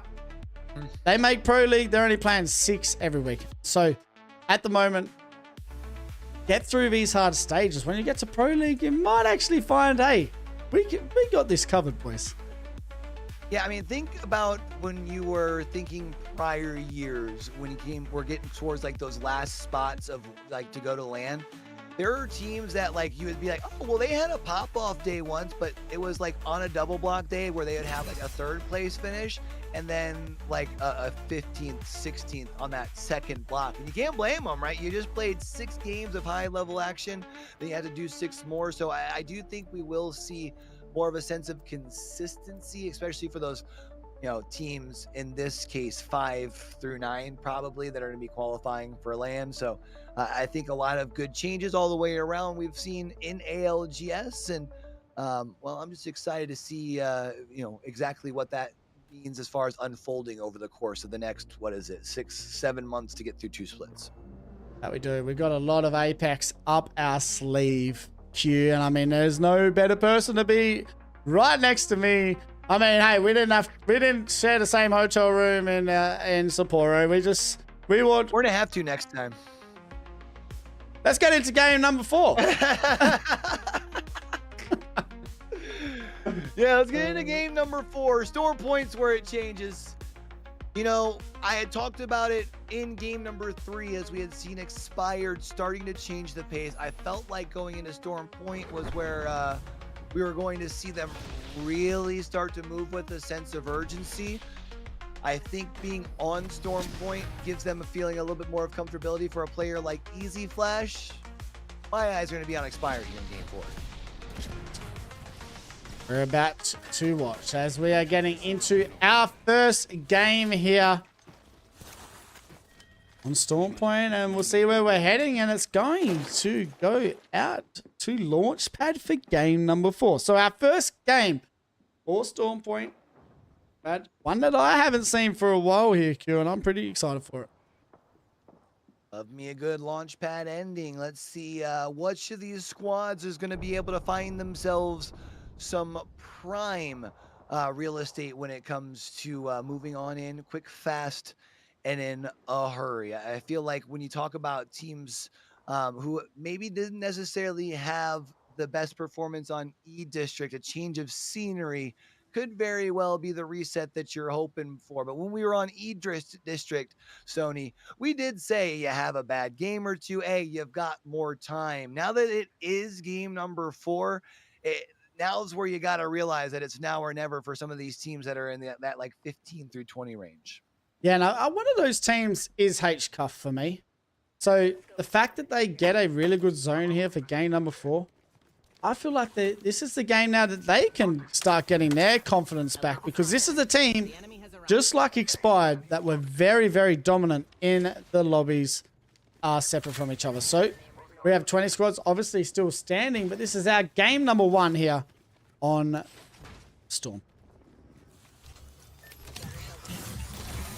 E-District, we definitely saw a lot in the first couple of rings where it was more about looting up, finding yourself a good spot, not too many engagement. I wouldn't say that's going to be a stark difference going into Storm Point as far as the first 2 rings, but I do think we will see a little bit more of that mid-round fighting as well. You mentioned for a team like HCuff, who maybe hasn't exactly had the looks that they were looking for all over on E-District. They are in a pretty prime spot as they are already over here. They're on the high ground. I think for HCuff, you do need to make sure that you can loot up the area before the rest of these teams start rotating in though. Yeah, I think now, obviously, watching teams rotate in, I think HCuff are going to go, hey, I think we're safe here, boys. But you got Sohei, one of the teams that have rotated in here as well. They're going to set up with their Newcastle. So, you know, the legend competition that I've seen today, very different to what I've seen during the week. And I think this what frustrates me a little bit as a caster is I feel like we don't get practice enough as realistic as finals. And sometimes I just wish a lot of these teams played like a finals lobby. But at the moment, there's some teams out there that are proving themselves. And Stinky B, that's one of them. And we'll go and see exactly where they are at the moment, because this is a little bit of a rotate for a lot of these teams. Stinky B won't have too far to rotate in as far as for them. So I does already find an early fight. I said I didn't think we were going to be seeing much of that. Well, Flying Trapeze has found out that that isn't quite the case. They have already been eliminated, and that means A team currently will have to play the rest of things here as a duo, and especially with the fact that you're already central of where this zone is heading, that that respawn is going to be pretty tough to get to.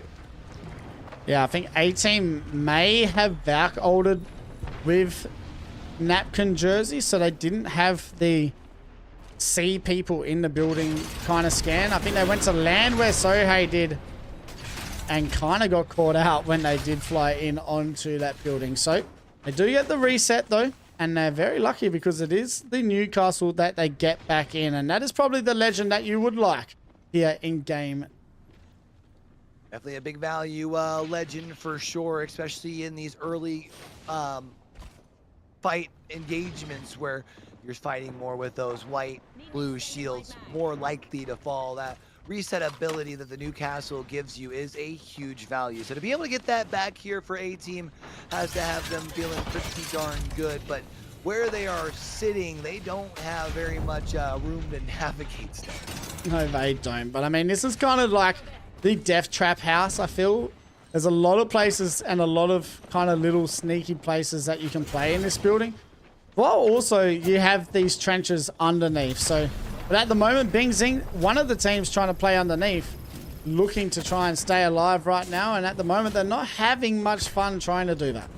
Well, that they are not. And at least got one team looking their way, and they're trying to play behind this Newcastle shield. It's given them at least enough of a cover to be able to get themselves reset enough. New Hope also playing in these little undercarriages over here at Launchpad, and it's control of the feet that continues to knock at their door as they are sitting right next to them, just trying to make things uncomfortable. Control, alt, defeat. That's a team that are kind of proving that they're here to stay at the moment. They're playing very well. I think Josh, at the end of that game, gave us some clips that he would have even felt good watching that back. And at the moment, they seem to be a team that are in some pretty good form. And right now, we're looking at a team that's trying to find their form, and that is expired. As we can see, Easy Flash will get the finish on Peter Sang, and now it's a duo left in front of them. And I think that is blood in the air. And when there's blood in the air, I'm pretty sure Easy Flash is ready to move in. Oh yeah, you can see Easy Flash is on the prowl, trying to chase it. They know that they were already able to get Flash earlier with that 301. A quick bat, though, was not what Easy Flash had expected. So overextending, getting put onto the ground, and it doesn't help that it's QWQ that has been letting some pop shots off from a distance. This is the kind of, I think, the difference between Storm Point and E-District. They may have left their aggressive kind of, you know, gameplay a little bit too late. I think they could have taken a little bit more of an advantage of it in the early stages of E-District. But right now, they're going to have to try and regroup here for game number 4. And at the moment, A-Team, the team that did have to get a reset, looking to try and stay alive here at the moment as well, Q. They mentioned how tough this spot is where they are playing. Cote, I do believe it is right on the other side here, trying to see if they can find a way to get at least a knock, or find a way to at least upgrade those last little bit on their Evo here. Still sitting on the triple blue. Well, I guess it actually looks like double blue and a purple, as we see the purple on the penguin on the display in front. But right now, just kind of watching the door and being perfectly content with where they're at. 19 squads still standing. Storm Point is what we are on at the moment. As you can see, a lot of teams rotating throughout mid-zip, and it is Team Soft that are trying to make their way into zone. You can see Spark just waiting. Q just waiting patiently, and as we're watching, look at the legend that he has decided to play here, moving forward on Storm Point. I love it. The Octane on... I want to see if they end up using that jump pad to try and quickly push into a fight. Expired in a tough spot here. Doom sitting on about 30 HP as they have seen their Valkyrie already fall. And oh man, now Easy Flash will be the last one left alive, trying to tuck tail and get out of dodge. And a tough spot to be in. Not only do you not have your Valk to be able to reposition, you don't have your crypto to be able to get your players back in. I think Easy Flash is going to have to play the rest of the solo. Yeah, it's going to be tough. As you can see, Black Hole trying to find exactly where Easy Flash is running to. It's going to be a tough ask here for Easy Flash for game number 4, but have to wait and see as we got some more action underway. PK in the hand of Woozy. Does have the Sparrow ultimate also available to push down. He's going to be careful. It's going to get stuck on the window. So probably not where he wanted it to go. But we're going to see his team move in and be aggressive here as well. You know, they got the last player left alive on the stairs, and it's Bad Aim Team.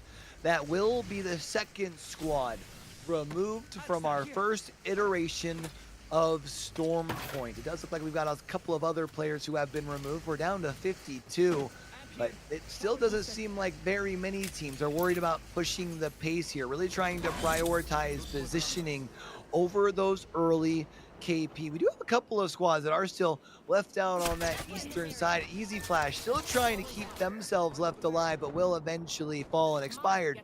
Now officially taken out as well.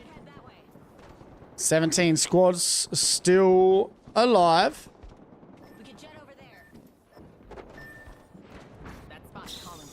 17 squads still alive. Cote still inside Launchpad as well. So a lot of teams playing zone early. You can see the damage coming out here from Pluto. Just trying to get a couple of sneaky shots in with the team that's stuck underneath. As you can see, teams just kind of slowing it down here, Q. As we can see, that zone does pull pretty hard to Launchpad. But there is a lot of that southern side in this zone, which means it could most likely pull up the hill. Interesting to see if it does end up pulling up the hill, because we have so many of these teams that have been playing more around the buildings themselves. Will those teams eventually have to all push out of those buildings at the same time? Goat pushing on in, going to be able to find themselves a first, but that will only be the first of the knocks they will be able to find. Stinky B also has been taken out. Meanwhile, on that southern side of the zone down here, ARAM, we do have Shisu, the last one left alive, the double Mozambiques in hand. I believe it is a 1v2 here, trying to wrap up this fight.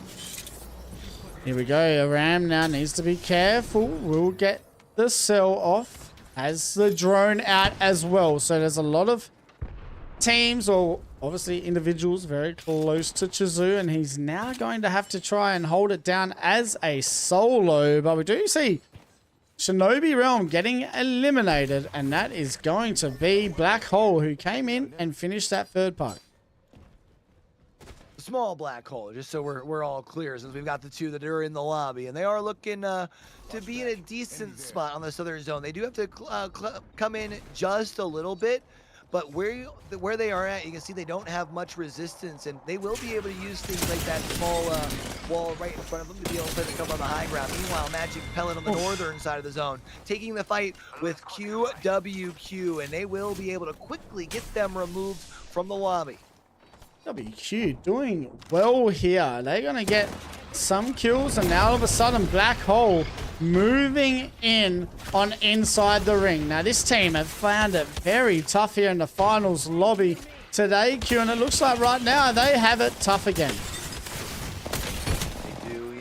Oh, I thought we were going to be able to make the play. Now it's going to be all left to end. The last one left alive here for inside the ring. Able to find a knock, but there's no shields to their name. That EMP gonna slow them down as well, and now you're fighting against the ring as well. Big Black Hole gonna be taken out inside the ring, falls here as well as Soft came in to clean up that fight, and now they've got all sorts of space on this northwestern side. We are now down to our final 11 squads. Saram trying to get back to the hide after getting a full reset too, by the way. It looks like Yo after getting everyone back up here, and now all of a sudden with 11 squads standing, we've got another Black Hole team trying to put some more damage in on the team below. And when you thought you were safe, there's always another team to ruin the day. Tough. Small Black Hole chugging down nades, but they couldn't get close enough into the corner to really deal much damage, so they fall on down, and watch the Sheila sing as a Small Black Hole will be able to take out ARAM. Now officially into our top 10 on map number 4. Bing Zing will be playing on the low ground, still trying to work their way around that Newcastle wall, as well as H-Cuff, who we had seen playing on the high side, still being able to use this high ground to their advantage. They will use that Valcolt to take to the sky and reposition. 10 squads left alive. As we can see, H-Cuff trying to find a spot to play, and there's no one on this far south side of zone, and this is going to give them a very good position here, Q, in these final stages of game number 4. Not sure if the Trident was necessarily needed, but hey, you know what? You extend the game just in case you need to rotate later, and you only have to pay the price of a simple bat for it. Meanwhile, you have been able to get the reset. You've been able to set down that Newcastle wall as well to supply some extra cover. And yeah, you mentioned the spot that H-Cup is in. This could very well be a winning spot as long as they can maintain it. 10 squads left alive. Soft now trying to stay alive. This is our first game on Storm Point, and New Hope, who won the first game today, looking to try and stay alive here as teams are going to make their way to zone. Control Alt Defeat, who came third in the last game, looking to try and get some more damage here as well, as Raza and the boys are keeping the pressure on. Very close by, but at the moment, Q, nothing really happening unless H-Cuff decide to fight or God spot.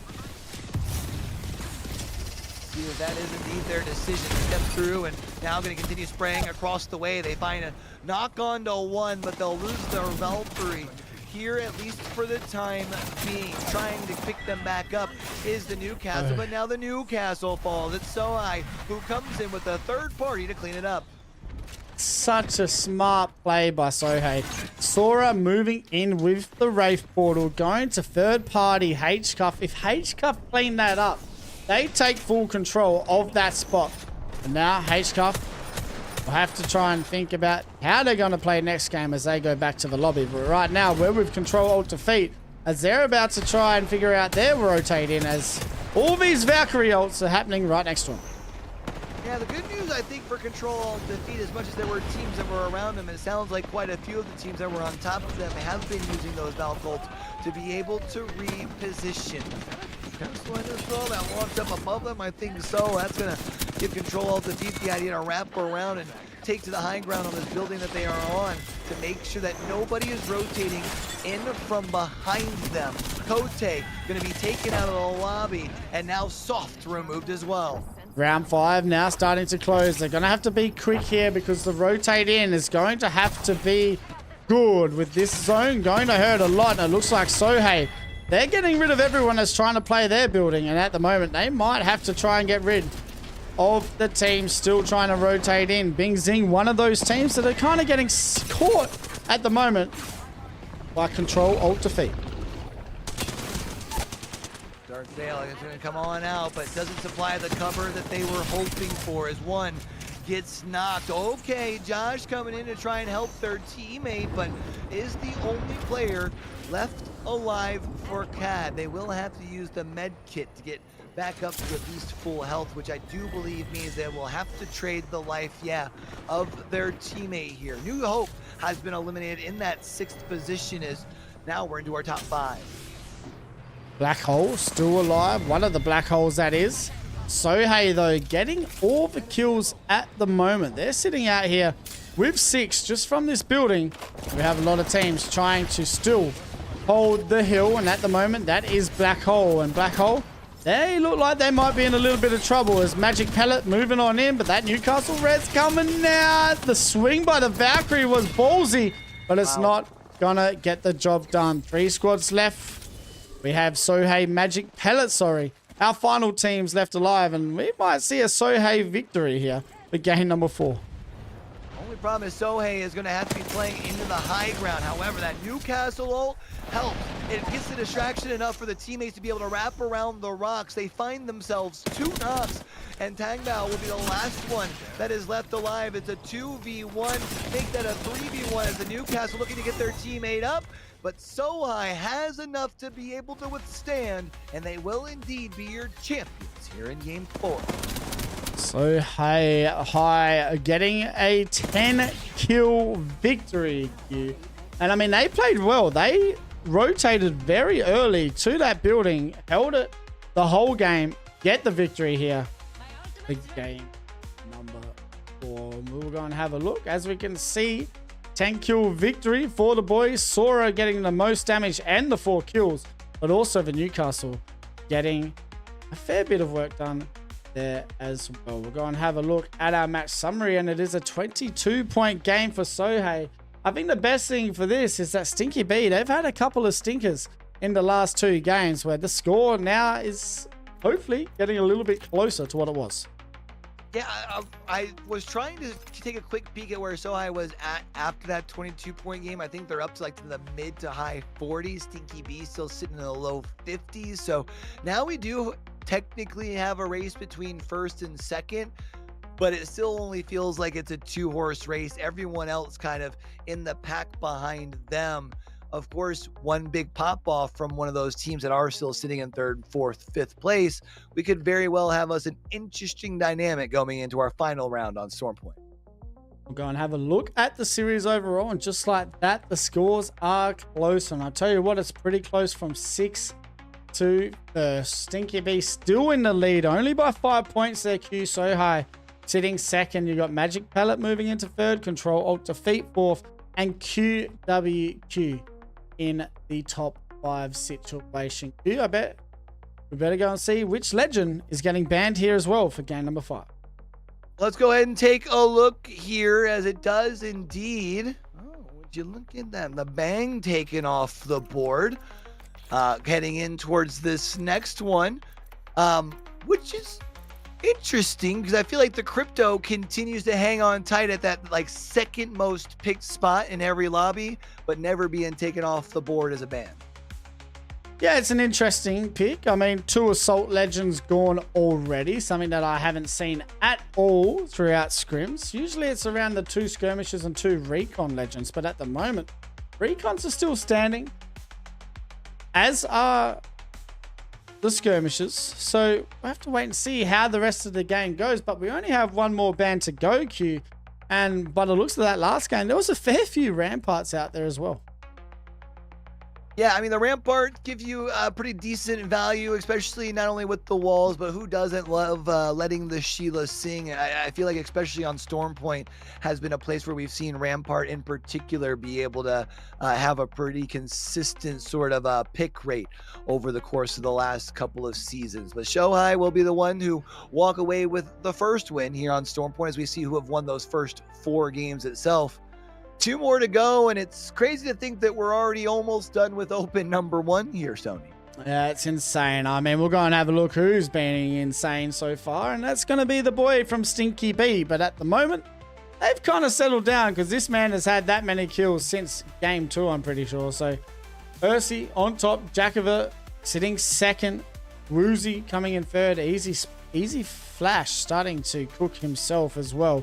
We also have Ursi slowly making his way to the 10k damage. Okay, Josh as well starting to warm up, as we have seen in the earlier games. And Loneliness, Master, and Raza round out the top 5 in damage. And like you said, Q, we've only got 2 games to go before we find out which team is the first team cementing their spot into Pro League for Apac South. It's exciting. I mean, there's only 2 games, and at the moment, there's no real sign of who the hell is going to win this thing, because Stinky B have stopped, drastically stopped. Teams are starting to warm up a bit, and it's a lot closer than what we thought it was going to be for a while then. Yeah, it's been interesting because you saw Stinky B, I think after the first 2 games, they're at, what was that, 45 points, now up to 50, only getting 5 points in the last 2 games. As much as it felt like they were the safe pick, now you've got so many teams that are in the mix, and just to imagine if one of those teams that are sitting in, 4, 5, 6 here have a decent win, we could have 3 teams that seriously are in contention for that qualifying spot going into that last iteration of Stormpoint, which would, I mean, honestly, just be cinema. I would love it to be where our first qualifier, we don't know until that very final fight. That would be kind of cool. Yeah, I agree. I mean, if it gets to that situation, the ticker is going off, so no one in chat knows exactly who's going to win as well. So we're as excited as you to see who takes the victory. But for week number 1 last year in Open League, it was just me, myself casting. Obviously, it was PSQ back then. And I'm pretty sure it was Kukoi. And Kukoi won the first weekend off the last game. So, I mean, it would be funny if that's exactly what happens here for week 1 of year 6 Open League as well. But guys, you are here with Stony and Q. We hope that you guys are enjoying all the action today. It does look like we're very close to getting into game number 5. Just want to say, if you are here, make sure you stick around. As soon as game 5 is finished, we have another $4,350 coins of Apex going up for grabs after this next game. That is going to stay live until the end of game 6. So at the end of stream, we'll figure out who has got those coins, and we hope you guys enjoy those coins, because you guys supporting us, we're going to try and support you the best way that we can, and that is giving you something back that you can enjoy in game with some of the amazing skins that are in the shop at the moment as well, Q. I mean, if I wasn't a dad of 4, and you know, I always get, the boys always tell me off for this. They say, you can't keep saying that you're a dad and have a job and blah, blah, blah. So, all right, then. So, it's true. I don't have much money anymore. Yeah, I feel that. The priorities change once you have the youngins, and yeah, you know what? Can't knock you for that. But yeah, you've got all sorts of pretty cool skins. You got the new ones that just released, the content creator inspired ones that have also been brought to. Honestly, the artwork I have always truly enjoyed. And sometimes it sucks when some of your favorites are locked behind coins. So if you get the chance to get some coins, you can get them for free 90 free today. Might as well give yourself a chance.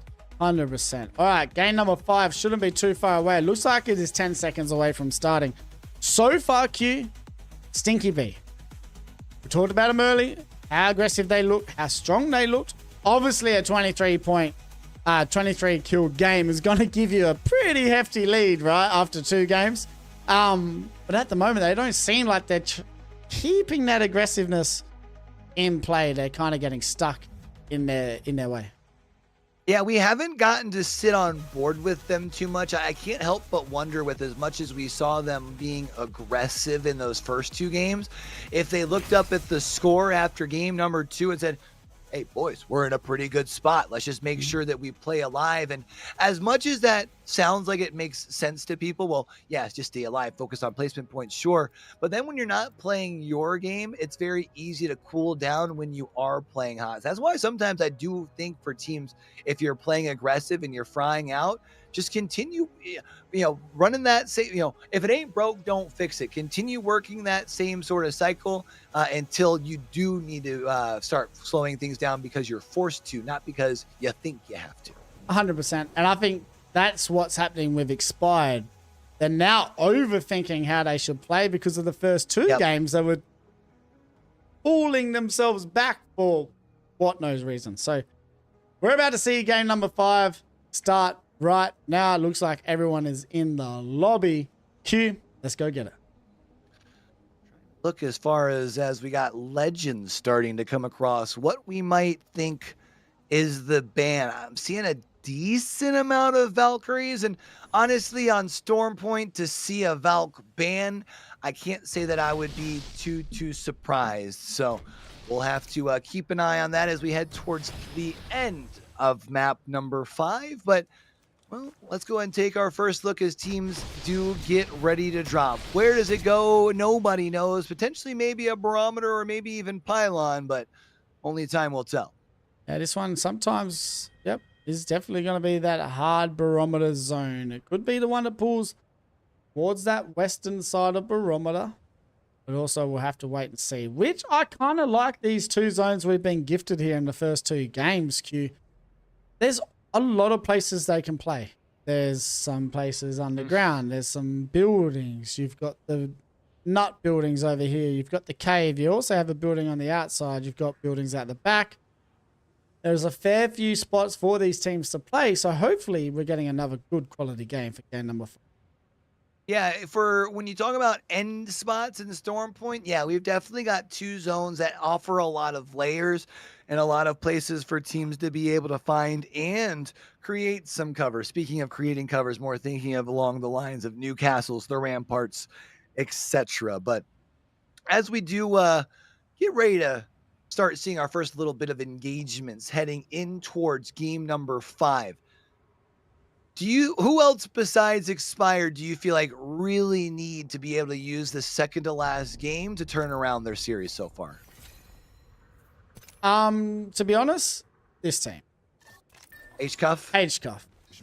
14 points after 4 games, considering on how aggressive and strong they've been in the last 2 days. this is a team that I'd really like to see just get that confidence in these 2 games, right? There's 4 weekends left of Apex for a spot in Pro League.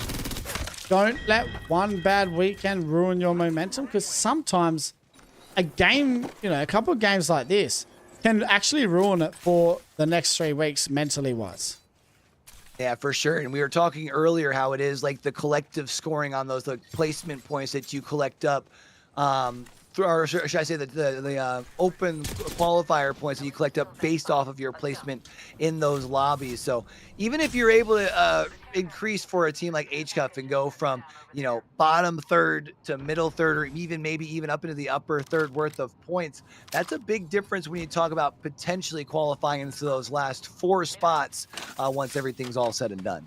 I think we saw it with TYK as well when you talk about Pro League split 2, how strong they were for the first 3 weeks of Pro League, and then out of nowhere, right, just disappeared. For us personally, I felt like TYK were one of those teams that we were like, hey, they're up there with Gem G right now. So a one bad weekend sometimes can ruin it. So I do hope that teams like HCUF and Expired can turn it around now, because soon people start questioning just a little bit too much on exactly what they need to do, and they kind of lose their way. And at the moment, losing their way, that is Cote, as they're trying to rotate in, and Penguin is going to go down. So Pluto and Granny now to defend for themselves. And poor Cote, they're like, hey, we're going to go to the south side of the zone. We're going to play behind the bridge. We'll be fine. They weren't expecting charge rifles and longbows to be heading their way as soon as they land. And unfortunately for Penguin, for now, they will have to watch as their 2 teammates try to withstand. The good news for this Cote squad is, being on the most southern side, they should have at least some sort of safety. I don't think they've got a Moby, though, so there is a good chance they could play the rest of this as a duo. The best thing as well for them, they do have the Valk, so they can rotate out of that situation, get themselves a little bit of knowledge. They might be able to go back to Coastal. So they'll have to figure it out, but they will have to try and hold it down as a duo for a while. And that's just hoping that no one really full sends this situation as well. I had this bad 1, 2, 3 team up on my monitor on my side, and we just seen Omega just continue to poke and prod away with this charge rifle.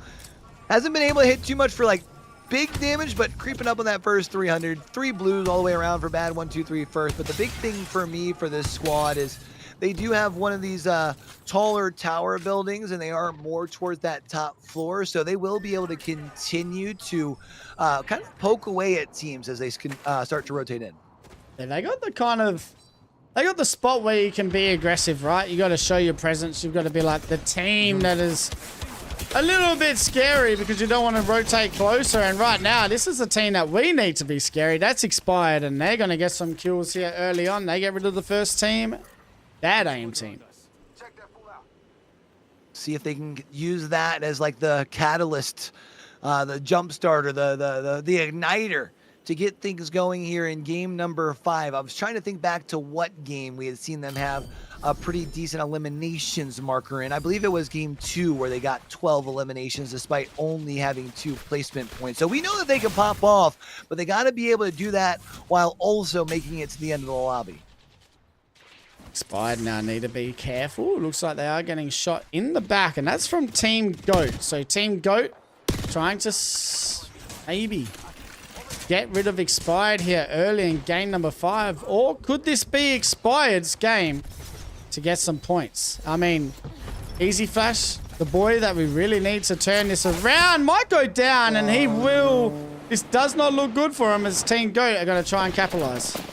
Yeah, this is tough. Their teammate's going to be able to make it over to that building, and it is the Newcastle, so looking to try and reposition, but oh, it is going to be an Octane that puts a little bit of extra spice into things. We had seen the jump pad that allowed for them to close the gap, and Goat moves right on in and takes out Expired. Expired. I guess that's kind of just a little bit unlucky, right? Getting caught like Easy Flash did in that situation. Kind of giving his team on the back foot. So they will go down, and I don't like their chances unless they drop like a 40 kill win. I'm not going to say that he can't do it, But that is a big ask from a team that hasn't done much in their first 5 games to do something like that in the final. But right now, we're watching Aram trying to coexist here with Team Bing Zing.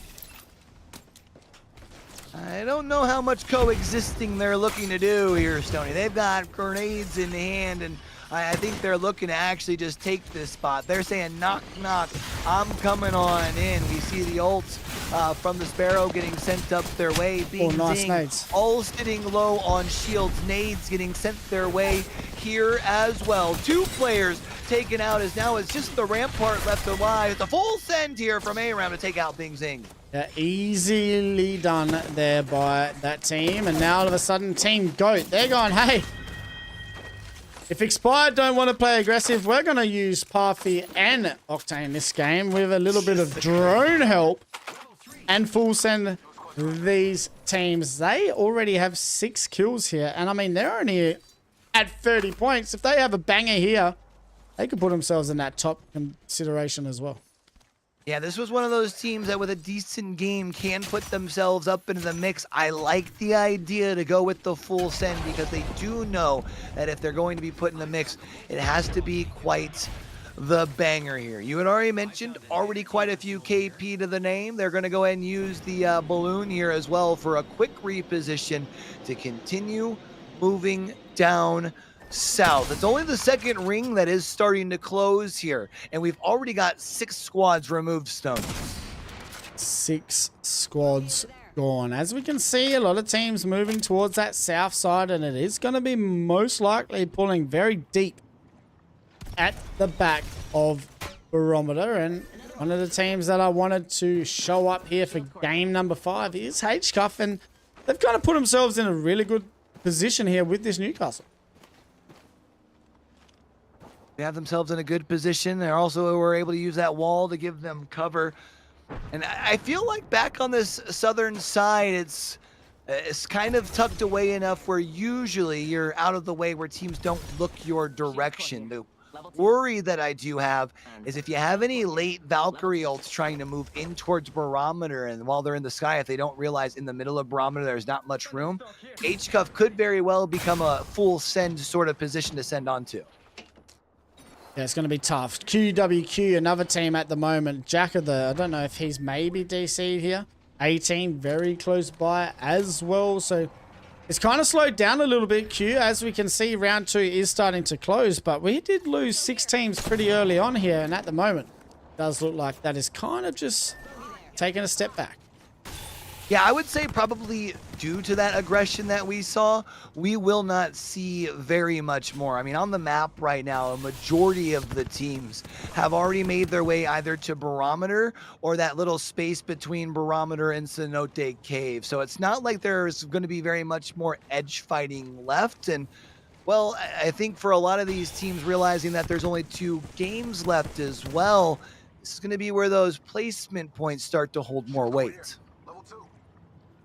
14 squads left alive. We can see it. We'll go and have a look at the zone as round 2 has finished.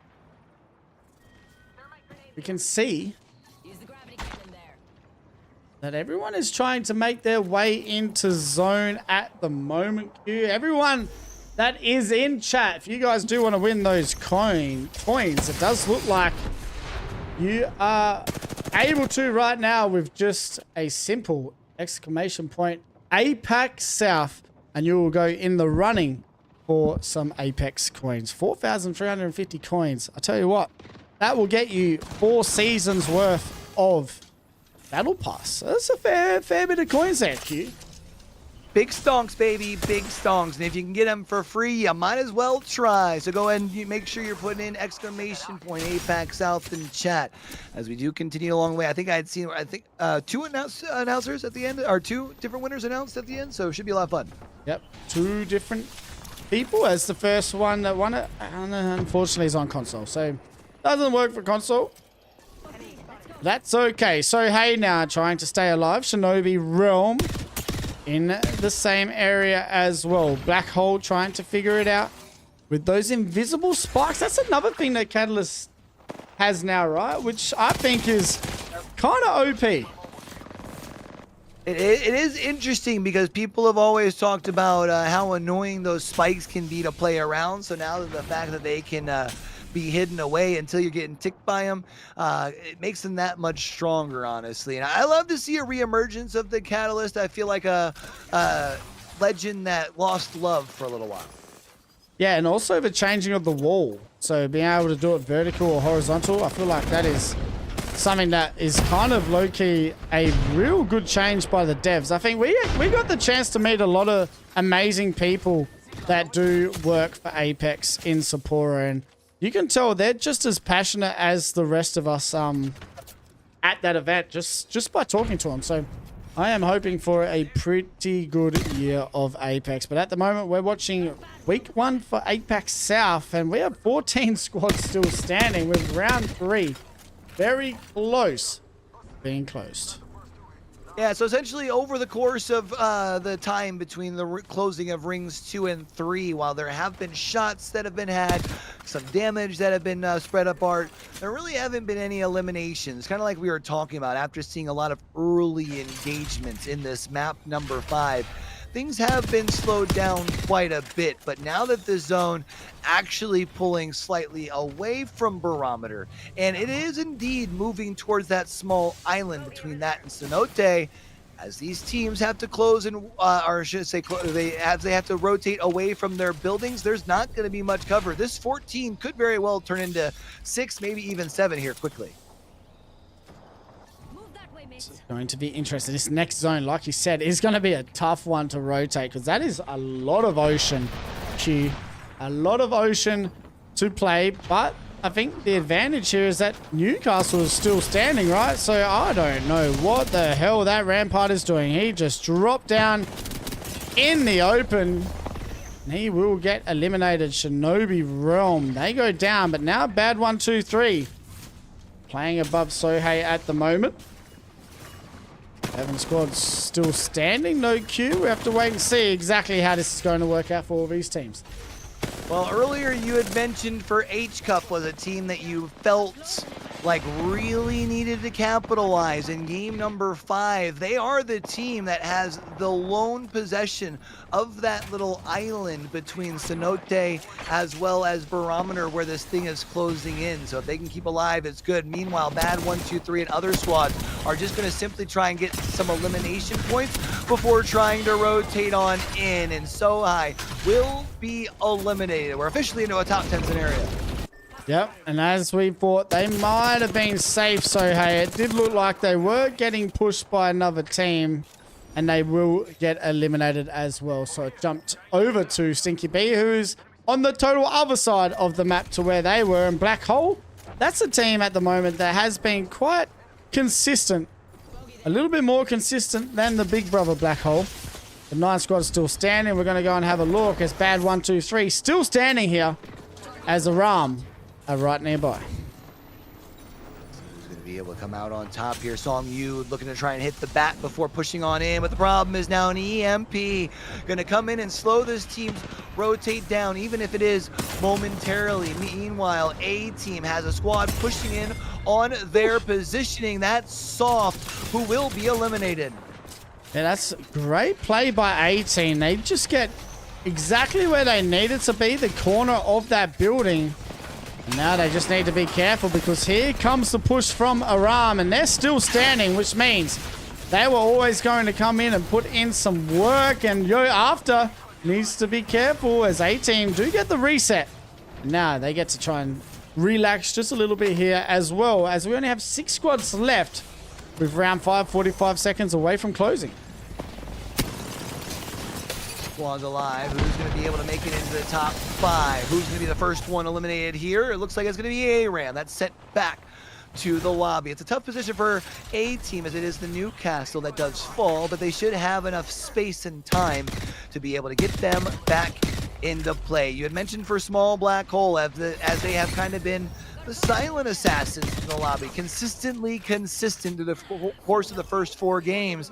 Now potentially in a spot to walk away with a dub. H-Cuff here on this southern side. Still over on this island, I think they're also still by themselves. And no kills though, so no real points being made by HCuff. Hopefully they can get it at the end. We just have to wait and see exactly how this works. And right now we're looking at QWQ.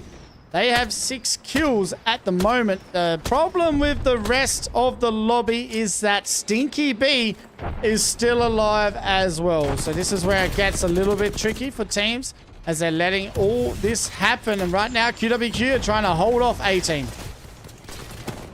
A-Team just came in from the sky and landed on their roof. They have to make sure that they can take care of them first, as it's the big black hole that will be the first to fall in this top 5 scenario. QWQ trying the best that they can to push into the high ground to complete off this fight. The problem is all of that cover from the Newcastle giving them quite a bit of an issue. They are eventually going to be able to take them out. HCuff still over here on the island. 139 handed out by Black Rose, wrapping around the Newcastle shield, continuing to spray and pray across the way and wrap things up. Yeah, if they can somehow, they just need to be able to reset, but they're not going to be able to. I think this is going to be a QWQ victory for game number 5, and they have played this perfectly with nearly a 12-kill victory, but they're going to take an 11-kill victory, and that is going to shape the scores up big time going into our final game. Big 23-point game here from QWQ, who I do believe was one of those teams that were in that, like, pack just behind the leaders that I was talking about, with a relatively decent win or relatively strong performance even without a win, could put themselves in a mix, and I do believe currently sit in second. You can see it on the screen here as they walk away with that 11 KP along with the 12 placement points. Huge game by the boys of QWQ, and they're going to be pretty happy with themselves. A 23-point game, that is massive, especially with what is in stake. That is a spot in Pro League, and QWQ, they're going to get a massive win. HCuff comes second, a team that needed to do something. They maybe needed just a little bit more, but they'll be happy with a second place. Stinky B, also a team that we said, hey, they need to wake back up if they want to stay in the lead, and they get a 12-point game. 18 fourth, and Black Hole round out the top 5. And our series overall, well, Stinky B still in front. Stinky B had a very important performance in that last game. It wasn't anything flashy. I think, what was it, 12, 13 points? But as you can see on the overall scoreboard, it's enough to not only keep them in the lead, but keep a little bit of a distance here as well. It was a big game by QWQ to put themselves into second. But for Stinky B, I mean, 6 points has to still be feeling decent heading into game number 6. Yes, that it will. And I mean, we'll go and have a look at our final ban of the day. And I mean, there was a lot of Newcastles and Ramparts. Q, I wonder if we're going to see maybe our first support legend going. And it's not. It's going to be Valkyrie. I was wondering if that might be the case. I feel like Valkyrie for a long time has been one of those players that on Stormpoint has a kind of a niche spot in, just especially for those northern teams that rotate, cut down significantly there. But yeah, it will be taken off of the board, and well, that means that our field is set for what legends are available for our 6th and final drop of the Nightstone. It's going to be a very, very interesting, which I mean, maybe we'll see some more Seer maybe come out to play, or will we see a very strong crypto looking lobby for our final one? And right there you have QWQ getting a win in match number 5. The only team to go back-to-back today was Sohei. So Sohei getting back-to-back wins today, but at the moment, QWQ, the team that we're trying to see if they can take the winning spot after our first 5 games. One more game to go, Q. I guess we better go and see who's leading the way in kills and damage. But imagine we probably still have, yeah, Ircio still sitting at the top, but was he closing the gap significantly there in map number 5? Had quite the pop off to be able to close the gap to 3. Yeah, Jack is still there. Easy Flash making his way in, and Chago. So we'll go and have a look at the damage, and Ursi making his way to that 10k. And we'll most likely see him hit 10k as well for the first week of finals. And okay, Josh, he's still sitting in second. Was he third? Jack fourth, and Cash rounding out the top 5. And with that, Q, we're about to get into our final game of the evening, and it looks like Expired don't want to play the final game. No. Actually? Look like they're here, and I think this is what I was talking. I got one here. We got one trickling. Okay, there they come. They're coming. They were maybe just. I would have been worried though, because I was getting worried. I was like, they're mental, please. No, but one is definitely in though. Just waiting for the other 2 at the moment. But yeah, game number 6, not too far away, and the scores are close. Q. Last map, I think what our top 3 or our last 3 winners, because Sohai went back to back, and then you include Stinky B and the Q who won that last game. So all teams that have still some forms of momentum here heading into this game number 6. But when you've got those differences of 6 points, 8 points, stuff like that, when you're going into this, like, yeah, Stinky B feels good. But also keep in mind that Stinky B has only really had 1 decent game in the last 3. And that's something scary, right? So you're coming into that last game. You really need to be consistent. They're being consistent for the first 2.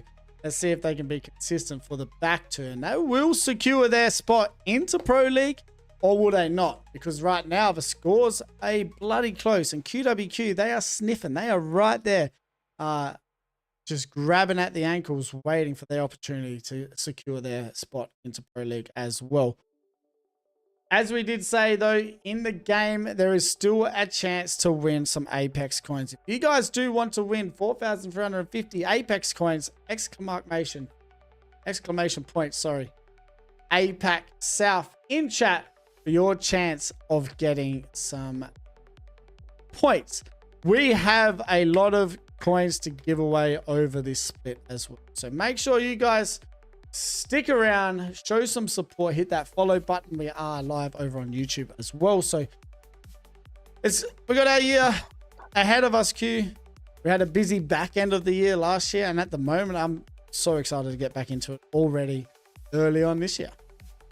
Yeah, I like the fact that we are right back into the mix. What 6 weeks since champs, and we're already rolling into qualifiers, or I guess we're calling them opens now instead of qualifiers, whatever name you want to put on them, same thing. But yeah, split number 1 only about a month and a half away from today. So man, a new season of Apex right on the horizon.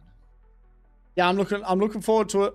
I mean, there's so many storylines as well, Q. I feel like, we've talked about it off stream, RRQ, right? We were talking at Champs about what was going to possibly happen with Pricey and Metro.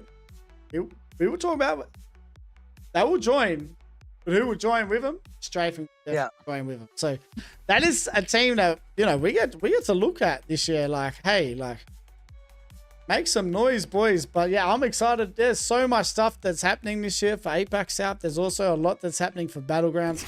Some amazing sponsors are jumping on board. We maybe have some more invitational cash cups. We can bring some more eyes to the region. And it is only possible thanks to everyone that is watching today. And right now, Q, they're about to watch the final game, because that is what we're about to get into. And we're going to see who cements their spot in week 1 open. We got to figure it out. We've got a spot on the line here today for Pro League year number 6. Stinky B has been sitting in that top spot for quite a bit here today, but they have seen their lead whittled away, currently down to just 6 with QWQ. But even where Sohai is sitting at 47 points, very much within striking distance with a pop-off performance. So for Stinky B, while it feels like the solution is to just simply stay alive, well, we have the ability to make that sound a lot easier than it truly is. It did look like I saw a fair few Sears at great. So we might see some teams maybe full send here because as we know, Seer in a Seer Ultimate is not the funnest legend to play against, especially if they have two players that can capitalize on those Seer Qs. So we wait and see because this is where it all begins now, Q. We have one more game, the final game, to see who is cementing their spot. Let's get down to it, and a little bit more of a different zone this time around. Landing in, it looks like probably pulling more towards Mill, maybe even that no-name area just outside of Mill, but still a bit of a different zone than what we've seen the first two times around, I should say, over on to Storm Point. I do think you do got to give a nod to QWQ, though, a team that is within striking distance. They've been given a pretty darn good zone here, Stoney. They have. I mean, now they just need to capitalize on it. I think this is why I clicked on them. I was like, look at where these guys are and the position that they are in the game. They just need to find ring knowledge now. And please to God, don't move too far away from where they are. The one thing that they will have to worry about is the team that is directly to the POI north of them, because that is Expired, and we've seen Expired trying to bring the heat early on in these last couple of maps here. Meanwhile, it's Bad 1, 2, 3, which will be able to find their first elimination, and it's not very often you see the Revenant come into play. Something tells me they're going to be on the hunt quite a bit as well. Is giving me last game of scrims vibes already, and we've just started our final game of Open League. So we're going to wait and see how this works out. But as you can see, Bad 1, 2, 3 kind of trolling a little bit here with their legend selection, but they are currently only at 17 points. And this Revenant, he is feeling himself and wants to taste some more blood. I can only wonder what Coach Panna, who I think I had seen we have in chat, thinks about the Revenant coming out in game number 6. I know one of his personal favorites to break out from time to time is Bad 1, 2, 3 will continue hunting down this squad that they were letting some pop shots off at across the way, and you can't blame them. They're wanting to really up the pace. Yeah, look at the positioning from that Sparrow. He needs to be careful, though. That's the advantage when you do use those jump towers. As that Sparrow, obviously, you just hit the re-jump one more time and you fly about 5,000 meters, it feels like, in Apex. So, Bad 1, 2, 3, playing aggressive here. Omega will get the finish, and Bing Zing, that's our first team dead here for game number 6. Well, Bing Zing will watch the rest from the lobby as they know that their day is done. But you know what? I think for all 20 teams that have at least made it thus far, it's a good start to your open runs because you do have 4 of them things to try to either win one or make sure you're in the top 4 of points once everything's all said and done. Bad aim team here in a tough spot as Faker will be able to use the Revenant to get back with their teammate, but that's an Octane that they're with. They don't have anything to be able to build any sort of cover or anything like that, and as they're getting pushed, their only choice is to push back, and Faker able to find a knock. He's going to have to be careful, though, because Newcastle is still standing, so trying to get a reset going to be kind of hard for the Revenant, but Black Hole, they look pretty good on trying to make some noise here, but it does look like Fake is just going to use that Revenant to his advantage to get away. Heading towards Launchpad here to see if they can find themselves some safety, as well as they'll slowly be working their way towards where they can eventually find their way into the zone. But unfortunately for them, they were unable to recover banners. They'll have to try and see what they can make shake over this way. As a solo dolo, tough spot to be in as it's only this first ring, but of course you do have the ability to craft your banners. That's the good news, and it looks like they should be able to get their teammates back in without much resistance. Should be okay here for game number 6. Cote playing the Armory at the moment in Bean, and they're going to just have to take it nice and slow. I mean, they haven't had a bad day.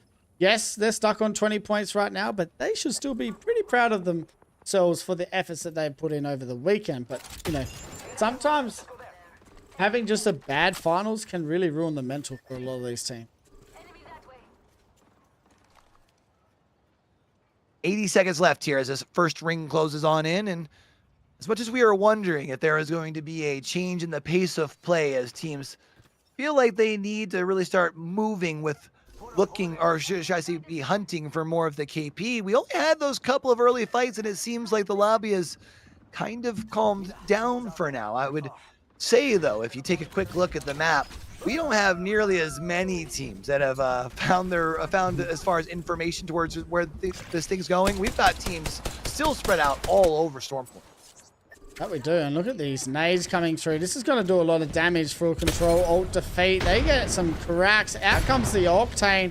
The Newcastle wall does come out though, and now we're going to see a very interesting push by control, alt, defeat. That mobile shield is going to hold A team safe for now, but I don't really like their chances to be able to stay alive here in this position for that long.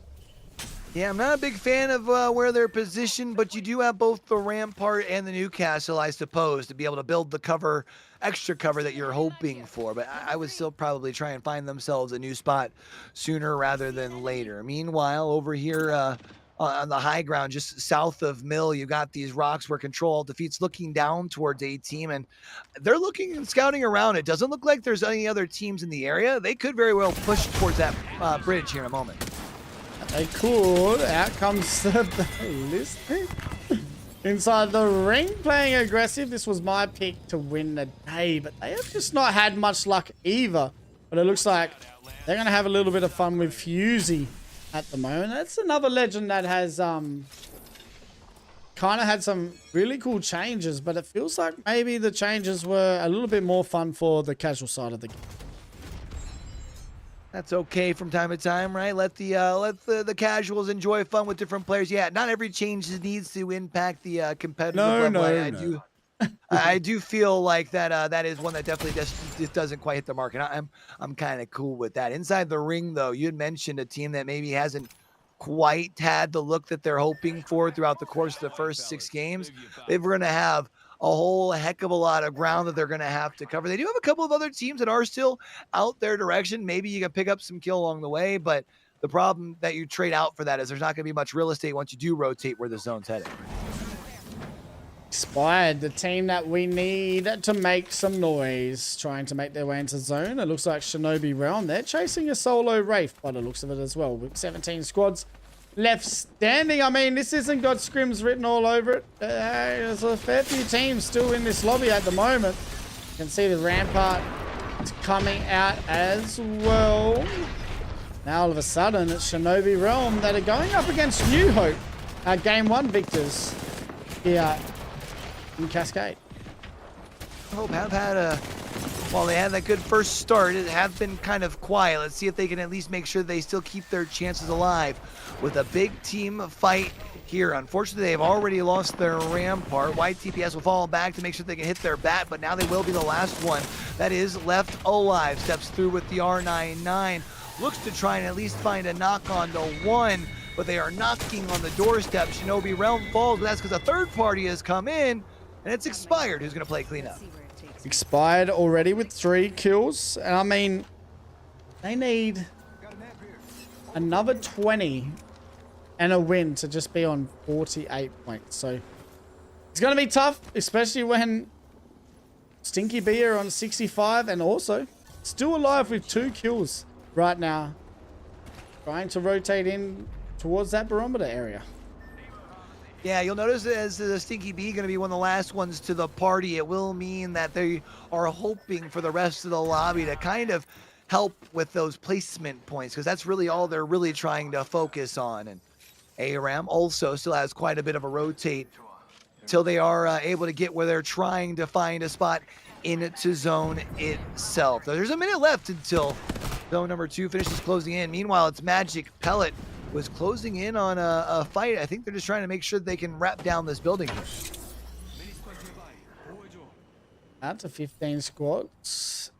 Teams trying to make their way into zone, and it looks like Bean is where they are at the moment. I did call Cenote Cave Cascade Falls just before. So, definitely. This is called Bean. 15 squads left standing. They tried to get a kidnap, and they do get one. But it looks like the rampart maybe just falling into that. So it looks like 15 squad's still standing, but a nice little job done there by Sohei. Sohei doing okay here. Is still 2 left alive. Sora's going to be able to get themselves back up to full shield. You got 70 seconds to still try and find a way to recover a banner if you're hoping to get them back. Meanwhile, it's a small black hole who have already lost their rampart, looking to fall back with the Newcastle, get them back into play, but they've already lost Eastie as well. FPS, the last one left alive, looking to use the Newcastle wall for some last-ditch effort of cover, but very minimal HP as Expired continue to hunt. Yep. Easy Flash with 6 kills and counting. This man wants to try and make some noise here for this final game. We're about to see 13 squads left standing. QWQ, the team that is closest to getting the victory. Now down to a solo queue. And it looks like Expired is the reason for this. Expired is definitely down in the area, and they're looking to chase down this last player, Jackie the... I don't know if they've got the full information as far as for where they're at, but they do know that they are indeed somewhere buried back here in Cenote Cave. And they are not going to let up. They're being absolutely relentless here, Stone. There they are, and they said that was going to happen. It's just a shame that it's taken this long for it to happen. So 7 kills currently with still 13 squads or 12 squads in front of them to kill. And this is QWQ that they're going to try and get rid of right now. And it's going to be an interesting finish to this game. QWQ back to a duo. They've been able to at least get themselves one as Jackie the and Wuzzy will make their way over towards at least one of these nut buildings. I don't think there's anybody into this one, so they could potentially hold this thing down for a while. The only problem is when you look at their composition, it doesn't really scream like affordability. It really screams more pushability, you know? Yeah, I agree. I mean, it's kind of scary at the moment for these teams that are still standing because Aram going to get rid of Inside the Ring and Kote, but, you know, there's still Stinky B standing, so if you really want a chance to win this lobby or a chance to make Pro League, we really need to get this team out of the lobby, but because of the way it's being played, this is giving Stinky B more of a chance to survive these later stages of this game. Yeah, I think the Stinky B kind of got lucky in the sense of where this zone eventually ended up pulling. I feel like a lot of teams who didn't have the scan information after ring number 1 thought it was pulling more down towards Cenote versus pulling back up towards Mill, which has given them the space for Stinky B to get one of those few buildings that are left. And with it already being down into the top 10, they could very well have gotten themselves a winning spot unless you have a team like Expired who can kind of just come in and absolutely disrupt the entirety of the lobby. And full sending, I'm pretty sure there's only one man left alive. That's the Octane.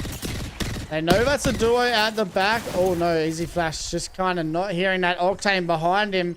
And now they know it's a full squad actually. It's a team on the height. That is a Pathfinder. 18 pulls on up. 2 blues and a purple though. So the 2 blues will probably at least keep them a little bit less aggressive. H-Cuff, meanwhile, sitting on 3 purples, and they're on a different side of this zone, but they are relatively close to where it's going to be closing. And the question is, do you wait until teams start rotating to move in with them, or do you try and head towards where ARAM and company are currently at, smack dab in the middle of the zone, and currently taking a fight? Doom does have to fall back, will fall, but watch out because you got the Mastiff in the hand of the Newcastle here. Yeah, I don't like their chances now, though, Expired. This might be all she wrote. As we have only one man left standing. Expired going to go down. Chizu, our Stinky B member from last year, getting some KP here as well. They have 7 kills. Do you know what's a crazy story to be told right now? Stinky B just got eliminated, and guess who had a full reset? QWQ.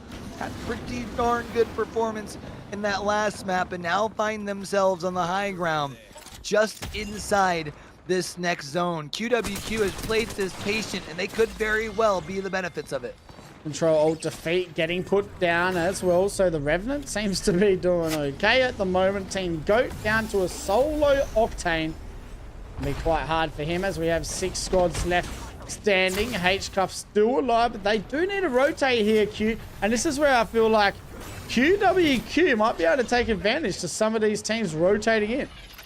Yeah, it's going to be important that they don't overextend, though, because they are still currently sitting behind that first place spot. They are going to need a both of a mix of the KP that's left, as well as those very precious placement points, big nades from Jackie to be able to launch on down and get a couple of them down as H-Cuff. Now, gone and we're into a top 4. QWQ, can they be the team to cement their spot in Pro League? We have 4 squads left standing. Stinky B did go out with 7 kills, 4 kills in the game as well. So we wait to see how this game is going to finish. But right now, 4 squads left standing. Aram trying to stay alive. Trying to stay alive. You're mentioning the amount of kills that Stinky B had. That has me worried for QWQ because they do only have 3. So they would need to get a majority of the remaining 7 that are in the lobby, I do believe, as well as pick up the dub. So we'll see if they can do just that. Meanwhile, it's Bad 1, 2, 3 who are playing on the far eastern side of the zone. They've got a rock for cover, but they will be the first team that needs to move. And round 5, we're going to have a look exactly where QWQ are, and they're now down to a duo. So this is, oh man, this is where it gets real tricky, because a team like QWQ that are really that close to getting the victory and cementing their spot really need to try and keep it together here in the final stages. Yeah, I was trying to do the math though. I'm pretty sure they got to get a majority of the kills, so they have to move in quickly for a third party here, as Bad 1, 2, 3 are moving on in and looking to try and wrap up this fight. An A team will now be taken out, now into a top 3 scenario, and one of the other teams that is left alive other than QWQ is also a duo. That's good news for them. Bad 1, 2, 3 currently with 17 kills. 17 kills. They have 2 teams left in front of them, and this is where it gets very tricky, as QWQ know exactly what is in store for this team. And if they can get it down here, Q, I feel like they might try and capitalize on it, because 1 kill could be enough to get their spot into Pro League. Oh my god. See, final fight here. QWQ does have Bad 1, 2, 3 down below them here. ARAM's also down on that bottom side. They are the full 3, and if ARAM falls to a 2, that could spell trouble for him. And just as I say that, Song Yu will be knocked. So it will be Omega. That's the last one here for Bad 1, 2, 3, trying to make the play, but will eventually fall. And now it is QWQ looking to clean in and pick up the spoils, and they're able to do just that. They pick up the dub, but is it enough? QWQ, the only team that had the chance to make it to Pro League and take it away from Stinky B, get a 6-kill victory, and will 18 points be enough for the boys? We'll go and have a look at our match winners overlay, but I mean, this is where it gets very, very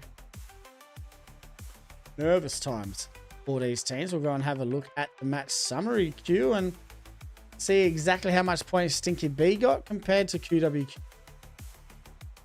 Suspense is starting to kill me a bit here, because you had both ARAM and Bad Team who were soaking, who were like KP sponges. You can even throw Expired into that mix down in that 8th spot as well, which for QWQ, yeah, you were able to get the first place finish, but will that 6 KP be enough to overtake Stinky B? That's the real question. Stoney, hit me with the truth. Hit us with the answer. Was it?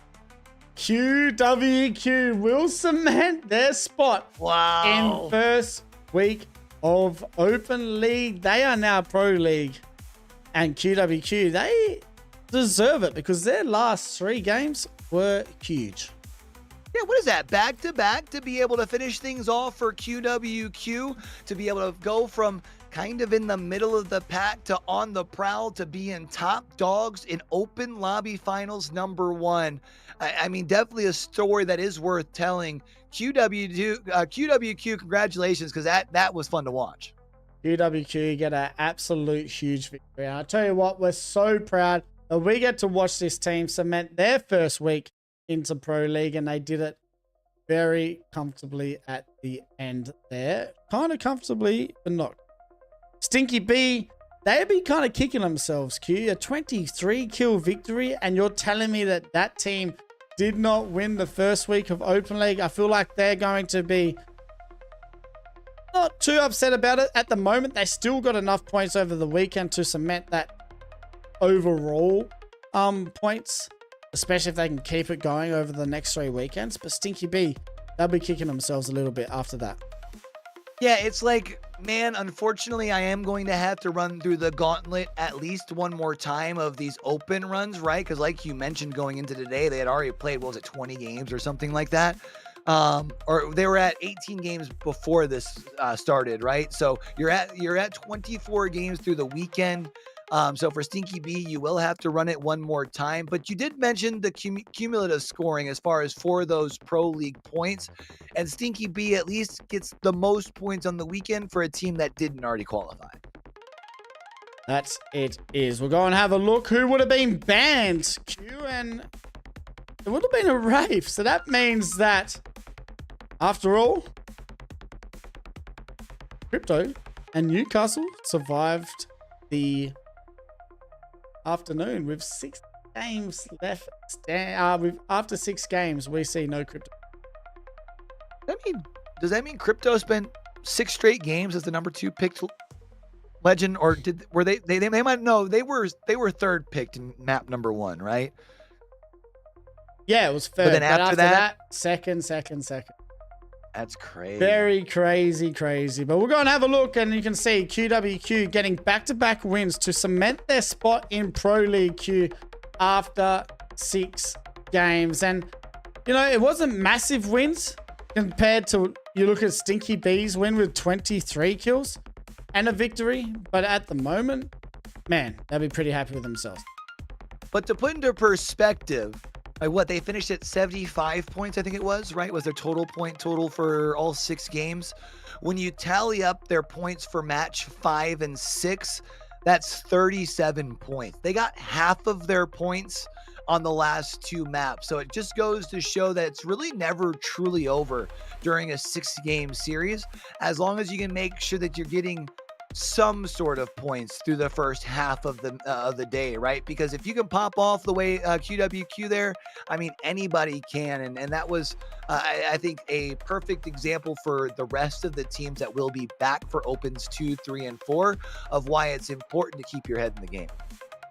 That is very, very true. We'll go and have a look at who put in the most work there, Q, as well, with the top 5 kills and damage. And Ursi, he is going to finish with 22 kills. Jack gets 18, Wuzzy gets 18, Easy Flash gets 17, Juliet gets 14. And our damage get as well, Ursi nearly got the 10k, wasn't capable of getting it, nearly got it, just wasn't able to get the job done. Wuzzy sitting 2nd, Josh 3rd, Jack 4th, and Loneliness rounds out the top 5. But Q, that is all we wrote. Game number 6 finished. QWQ, the first team making Pro League.